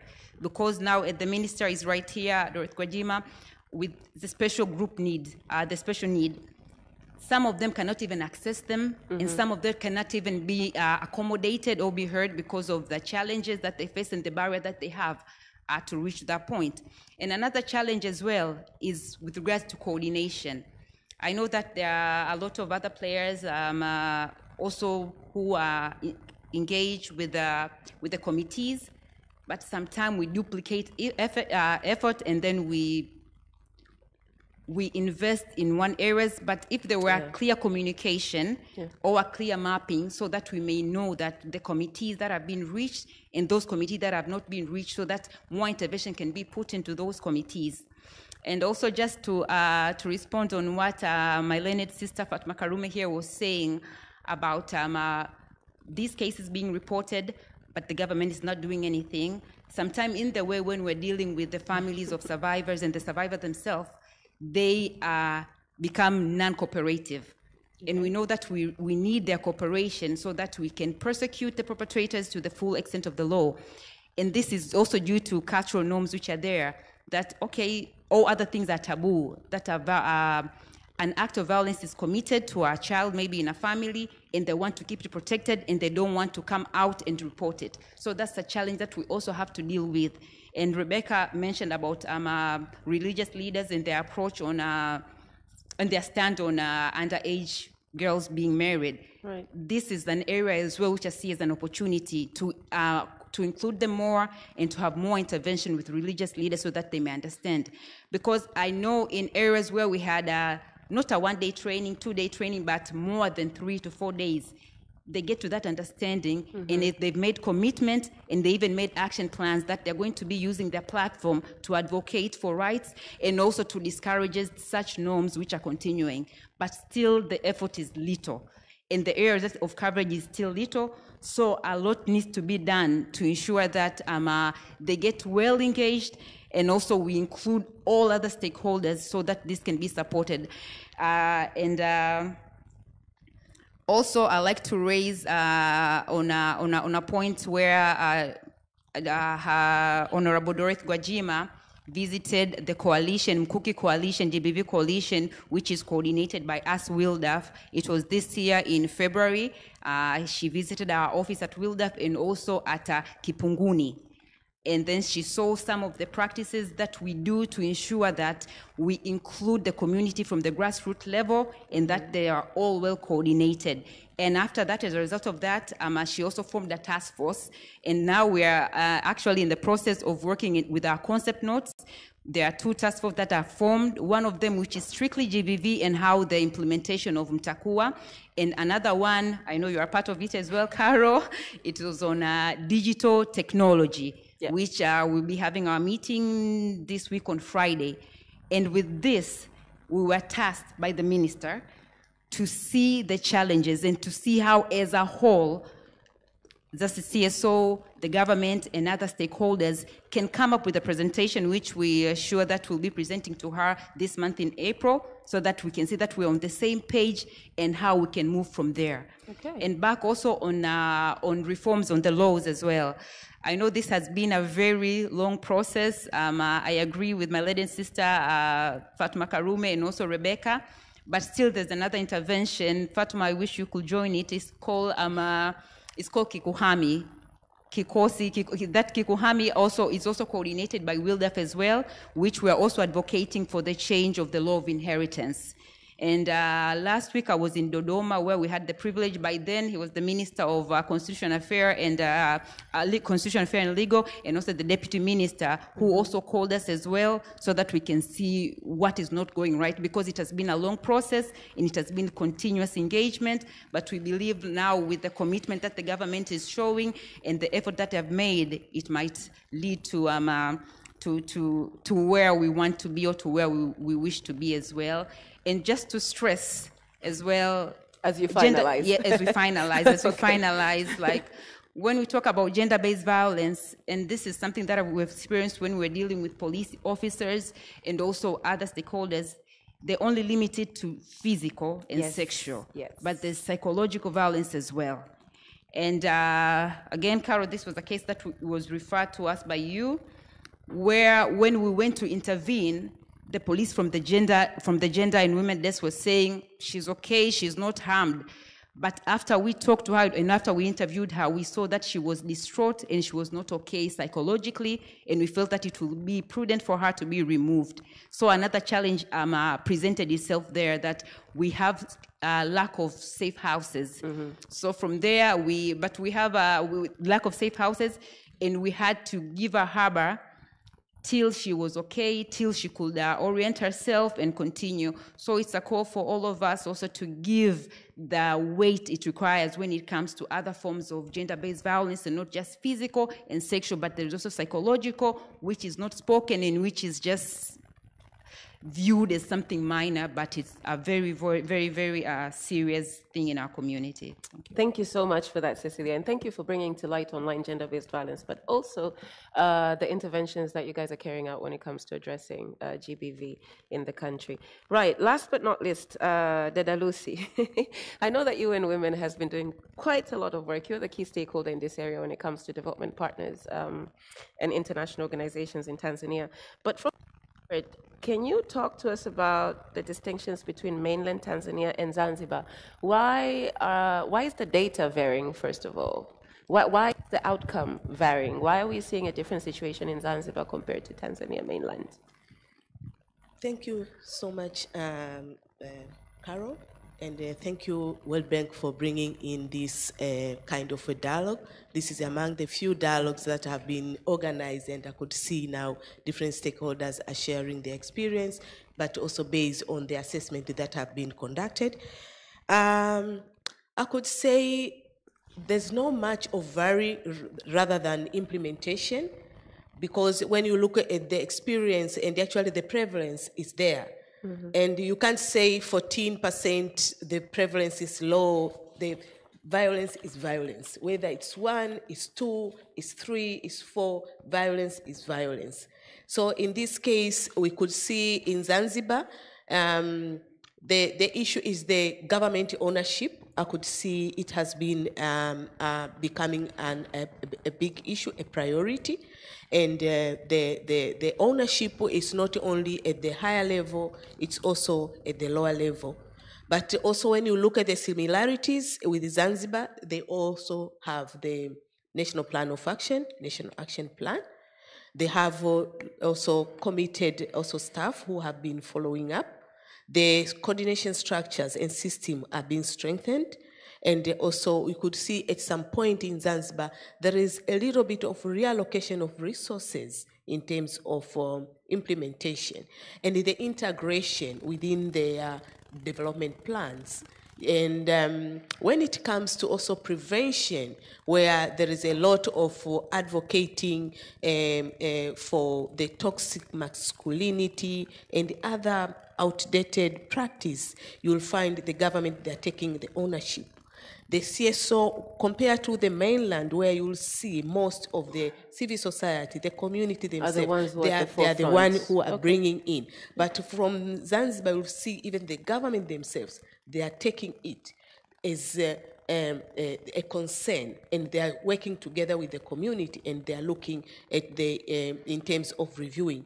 You will see even when compared to mainland Zanzibar, there are a lot of laws that have been reviewed. The Spinters Act, the Kadhi's Code, and the other laws, the Penal Code. Right. Those are kind of, you could see the demonstration of the commitment from the government. And actually, from now, they're talking of the standalone Gender-Based Violence Act. And they actually, it's already in their commitment, and they are looking forward. Now they have the National Plan of Action, which is going to expire maybe next year. But they want, by the end of the National Plan of Action, the standalone Gender-Based Violence Act to be in place. So as part of the evaluation of the programming. But at the same time, I wanted to address the issue of even the data. The Zanzibar now, they have centralized data. Okay. The chief government statistician, OCGS, have established even a gender unit within the department to oversee the gender implementation, the gender mainstreaming, but also to look at the gender disaggregated data, including the GBV. Now, they don't, when you look at the referral pathways, they are trying to strengthen, to digitize now in terms of data, even dissemination. For now, there is a quarterly release of data on GBV, and actually that one are coming up to the district level, and actually from there it informs the government plans to see what is the problem, where, and more analysis are being done in terms of the implementation. So just to give you the highlights of what is moving on in terms of the implementation of the National Action Plan. Right, and just to finalize, the role of development partners in this, because we've heard a lot of concerns in terms of the barriers. So I heard a lot of capacity building, funding coming across, et cetera, et cetera. Would you say that funding these interventions and programs is a bit limiting to you? Are they coming in at the point of finance? What else could be the role of development partners? Very good question. I could say there is a lot of development partners who have been engaging in addressing violence against women and girls in the country, in Tanzania. And there is a lot of system and structures that are already there to coordinate the implementation. So development partners are also called to be part of the process and to ensure that the government take the ownership shouldn't be the donor-driven agenda rather than the government-driven agenda. So that could be also a takeoff from us as development partners to ensure that we also look at the priorities within the government. What is the priority? What are the areas? And actually also to look at the context around the issues in terms of supporting. Again, the issue of short-term funding is also a challenge. You can see experience from the development partners, especially when it comes to advocacy work. Yeah. People feel like it's engage a lot of resources, time-consuming, and you might not find the impact over a year. Also, they need to report with their funds. So at the end of the day, they are looking at the construction, in which sometimes the mindset is the big issue rather than the construction. People, if they change their mindset, the construction might not be useful. Nobody will go there because the people understand, maybe few of them. So also, we need also to look at the long-term way of supporting the initiative by the government. We should also take the advocacy as also a cornerstone to change people's mind so that people can also become part and parcel of the process. The other issue I wanted also to raise in terms of role of development partners is coordination among themselves. Let's join the efforts, joint programming, looking at our comparative advantage. UN agency, they work, development partner, bilateral partner, international organization. Let's join the efforts and support for the implementation, whether it's response, whether it's prevention. Yeah. Let's also work together and looking at our our comparative advantage, but also division of labor among ourselves. Some of the development partners have area of expertise. Some of them, they don't. Some of them, they work in different sectors. So let's collect ourselves, have one package rather than have a piecemeal intervention. Right. That is much I could say in terms of the role of development partners. Just to give you an example, is the advantage of Tanzania, the beauty of Tanzania. Tanzania is also have a very good reputation in terms of joint programming, even within the government. The joint assistance strategy of 2000, I could say 20 years back, was a good example in terms of coordination between the government and the development partners. You could see the development partners now, they have their own working groups. They have DPG Gender, DPG Health, HIV and AIDS, and so many other sectorial working groups. Need to work together, join, give government the ownership, prioritize the government, and also support them on the ground, from the national level down to the local level. And it shouldn't be only ad hoc activities. Okay. The other issues also I want to finalize is about the development partners. We understand most of the development partners, they have their own gender strategy from their respective country. So we should also ensure that all those gender strategy and the action plan, like the one which now we are looking at the gender assessment within the World Bank. Let's try to ensure that we domesticate, we integrate into our programming with the respective countries or partners, stakeholders. Thank you. Thank you, Dada Lucy. Not to rush you off, but we're really behind time, and I'm informed that the Honorable Minister has to leave. So 1 minute, Tandandera, please close it off for us. Thank you very much. I just wanted to take off from Lucy. Thank you. What you're saying to stakeholder is what the government is saying now to stakeholders. I want to take off from Dada Fatuma. You need to integrate law and culture to be able to change. As an anthropologist, I always see regulations and policies alone without change of the attitude and mind, which is a long-term issue, is not difficult. So I would like to answer your question in short, because I have a few minutes. Does the government have the metal? Yes, we have the metal. Her Excellence Samia Suluhu Hassan, you very well understand that she had recently already done what others have not done. Take girls back to school. That is a step. But beside that, she has been able to create a generation equality forum, which has a chair and members, and it's working towards gender economic empowerment. She has started to do that. This is a process that cannot be done in one day. Let's give her a chance to do more. A lot of programs are already working. And you know what great she has done? We have the Ministry of Community Development, Gender, Women, and Special Group. That means she has developed a tool to do all the things we've been talking here. Besides the challenges and success, she has created the tool for that. Thank you. Thank you. Amesahau kitu kimoja, kumshukuru rais, si ndio? Apparently that's the trend. But anyways, thank you very much, Dr. Nandera. I wish I could have given you one more minute as the panelists to actually give. Unfortunately, I can't because I have to have Nova now. Really, we will keep the conversation going, but I just want to ask if we have any questions from the online platform. Anything from YouTube? That's good. Thank you, because that saves us enough time. Right, so thank you very much, our panelists, for that great discussion. I would highly encourage all of us, since we have lunch, we can still mingle, we can still engage, we can still continue to converse on the issue. I would like to now welcome you to step off the stage. A round of applause, please, for our panelists. Thank you very much.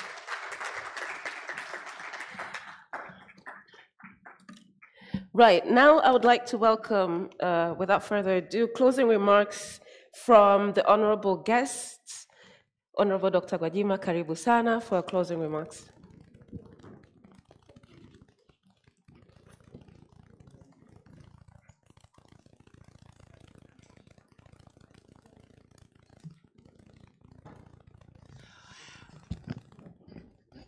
Jamhuri ya Muungano wa Tanzania.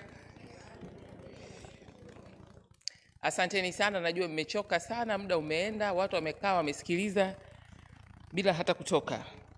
So just for the benefit of those online and those who can't hear Swahili, let me try to speak in English in brief, just 3 to 4 minutes. I'm not intending to take a lot of time because I believe everything has been said adequately. May I take this opportunity to thank all the participants of this forum, of this event today, from even those who are online following us, and you who managed to attend the physical.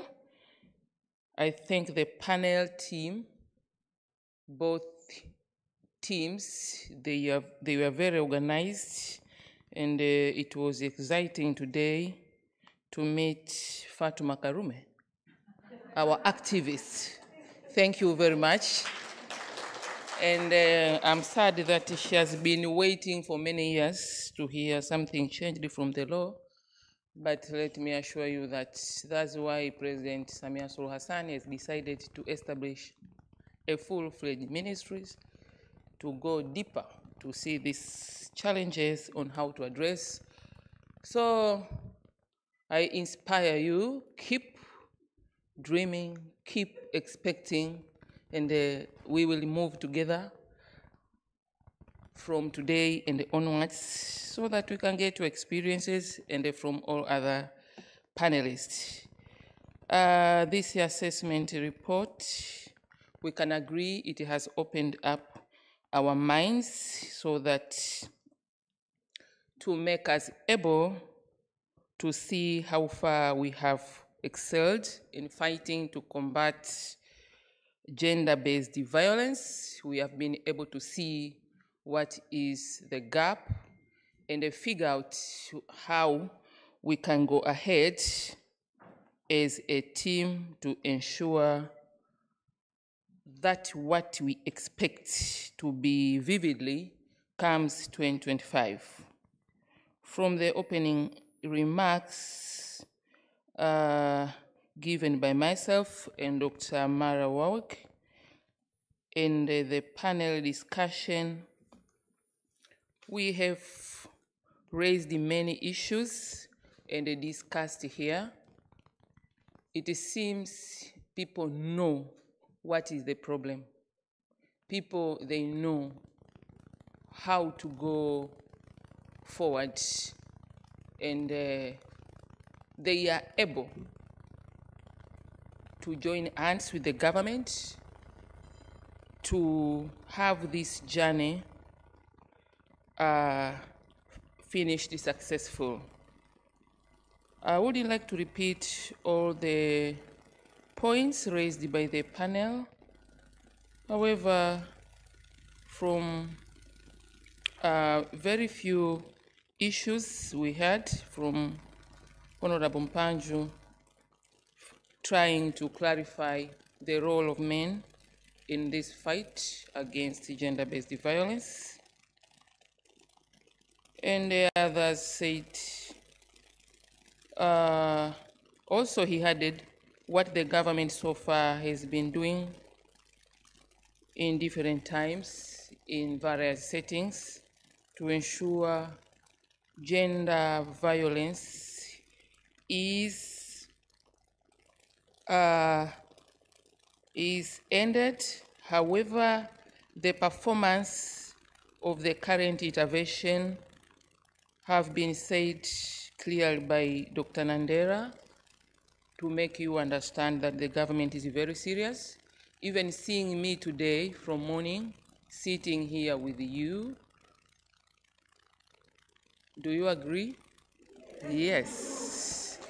I would have just finished with my opening remarks and left you alone. I said, no, this issue is crucial. It's about the life of Tanzanians, and the panelists and all members of the panel who left all their issues just to come here and support the government. I should be the first to show the commitment. I told Dr. Mara I will stay up to the last minute. This is what. The panelists, some of the panelists mentioned about economic empowerment as a key determinant to fight this gender-based violence. However, they said we need a holistic approach. Yes, we agree on that. Therefore, I want to assure you that the sixth government administration under the leadership of Her Excellency Samia Suluhu Hassan is critically committed to ensure the story of gender-based violence is coming to an end. Therefore, my short remarks, I want to end with this, just sharing with you what I think is a way forward. The first step was to do this assessment. The second one, to share this report actively, as we have just done it. And not only sharing, but finding those active members of these communities, experienced one and vocal one, to come here and share their views. My role and my team was to listen, understand, and accept all these ideas. The next way forward on behalf of the government is to establish a committee, as I said, of multi-sectoral members. Others will also come from this panel of today. Others will come from a different kind of stakeholders. Once we formulate this committee, the next step will be to share with all ministries, because the issue of gender-based violence is a cut-crossing issue. We need people from education, the Ministry of Education.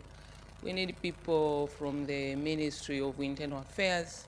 We need people from the Wizara ya Sheria na Katiba.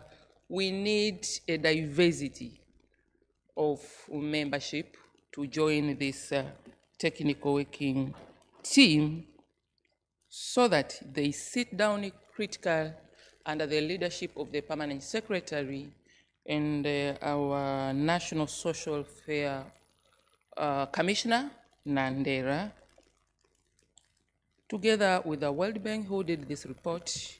They go critically to review the previous plan, previous policies, previous interventions, and current interventions required, and strategize on resource mobilization for action. Once we are able to organize ourselves this way, I'm very sure 3 months later, we'll be able to sit down here again and review how did we precisely utilize or consume the ideas given by members of this event of launching today. So, thank you very much for being here today with us. This is the way I see things should be organized. Thank you for all who contributed, and thank you for those who just kept quiet following. I believe the way you came today in this room, it is not the way you are living. You are now becoming, or you have become, ambassadors of GBV fight. Always will be together, and after 3 months again, Dr. Nandera, please organize the same forum so that people can come. We should be able to tell them what quick wins have we been able to address, even if it is just at the level of documentation or writing of programs, but let the people keep informed. Don't tell me that we don't have funding to invite them. You just do Zoom. Because even today, people from globally are watching this event. Only through systematic follow-up, monitoring, and evaluation, trying to move as a team, inspiring each one, will be able to make all those difficulties experienced by my friend Fatuma Karume possible. With these few remarks, thank you very much. Have a good afternoon. Thank you very much, Honorable Minister, for that, for those closing remarks, and for joining us today. We do appreciate your time. Right, without further ado, I would now like to welcome Dr. Mara Warwick to do, I hope, what I would like to consider a summary of the comments from today from both the two panels, but also our key takeaways from all the discussions. Karibu sana, Dr. Mara. Thank you very much. And I think very, very challenging to sum up such a rich discussion as we have had today. And also to follow such a speech of commitment from the Honourable Minister in terms of the government's follow-up. But let me just make a few comments. So I think we know that the issues, the challenges of gender equality, and particularly the challenge of violence against women and children, these are challenging issues in every country and in any country. I think what impresses me most about this morning is that Tanzanians from many, many different walks of life have come together in an open discussion, and we have had an open discussion to talk about these issues. And not only that, in the room, this discussion is live streamed to the world, to the internet. That in itself, I think, is impressive, and I congratulate Tanzania for that. There are many countries in the world in which this would not have been possible. But that's not to say that this is the solution, but this is most definitely an important step, and we are delighted to be able to support that. I think what we heard is that bold moves are needed and bold moves are wanted in this country. And I heard a lot of passion in the room from all stakeholders to really take this agenda forward for Tanzania.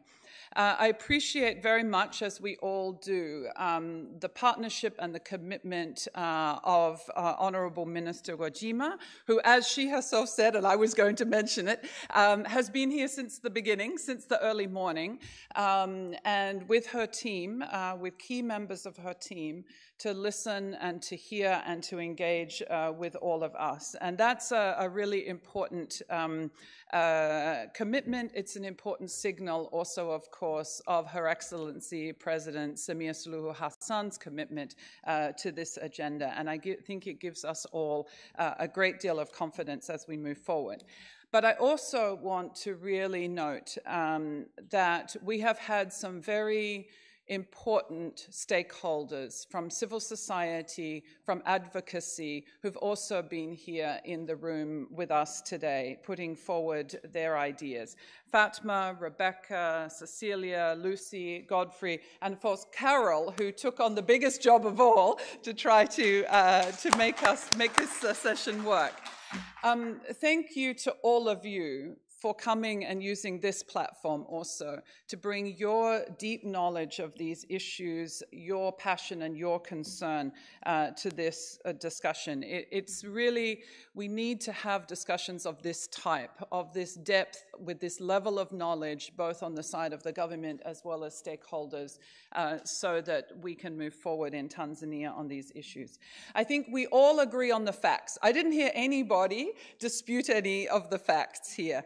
And I think that that is an important, important outcome also that we feel of this report. One of our objectives was to get it down on paper and to create a platform in which we could begin these discussions, and we could also help to promote this kind of discussion. But I'm also extremely grateful to hear both from our stakeholders in the room as well as from our government the intention to use these reports to take this discussion forward. I think we don't want to write reports that go on somebody's shelf. So the fact that these reports are being actively recognized as a tool to take us forward is really very important. Just a couple of things, I don't want to spend long, but just a couple of things on the substance. So we heard about the importance of community and social norms. We heard that it's difficult to change it, but it's important to change. And there's going to need to be necessary work done at the community level to help to change these social norms and these community attitudes. We heard about the importance of the legal and policy framework, and we heard that these need to be appropriate for the issues, and that they need to be strengthened, but they need to be enforced. And so really looking at that whole element of policy and legal framework. And again, I come back to one that we have come back to many, many times today, which is the Marriage Act, and making sure that this step is taken expeditiously. We also heard that it's important to focus on young women. Young women are vulnerable. So focusing on keeping girls safe in schools, on educating them on reproductive health to promote their agency. All of these aspects are really important and really speak to the long-term nature of this issue, that we take the youth of today and we help them to be the long-term ambassadors of this agenda. We heard about the important role of men and the important role to support women. Women know these issues. Women have agency. Women are empowered, as we've heard in our previous discussion, but they need the support of men in Tanzania to be able to take these issues forward so that they truly can have gender equality. We also heard about the importance of sustainable funding, and here I will call out the government and ask the Ministry of Finance also to think about now with our new Ministry of Gender, how to properly finance and make sure there is sustainable financing. I'm sure there will be development partners, including ourselves, willing to support. But ultimately, this will be much more powerful if it becomes an integral and sustainable part of the government's own budgeting. And I think the last thing that I wanted to comment on was something that Honourable Minister said to me as we were sitting at the table, and that is that this discussion is important, but this discussion needs to happen in Swahili as well. And I think this is also very important. We have discussed today in English because for many of us, this is the way to be able to engage. But the more important discussion is the discussion that will happen with communities, with the people of Tanzania. It will happen in Swahili. And I think we need to also think, all of us in the room here, think about ways that we can also help to promote that discussion, to take it down to the community level in a way that is effective. And that does also mean language. My final word, the World Bank is here to support. You are here to lead, we are here to support. This is a high priority for us, and you can count on it. Thank you very much. Very much for that, Dr. Mara. And it's a good affirmation of the support from the World Bank. So we're looking forward to that meeting after 3 months, to be called upon. We're looking forward to the committees and the task force, and hopefully these ones won't just be committees and task force, quote unquote. We'll actually see, more an interministerial technical committee. Wow, I like that, Bonaventure. Right, so I am reminded to inform you that the hard copies of the report are outside. You can grab yours as you walk out. And for those who are interested in lunch, please grab your coupon from our team. They will be outside as well, handing those over. But apart from that, thank you so much for being here. Thank you so much for being present. Again, we apologize for running over time. As a moderator, so many times I wanted to cut off the panelists, but I'm like, okay, no, this is very important. We got to let them speak. So again, we apologize for that. But other than that, asante sana and karibuni to lunch.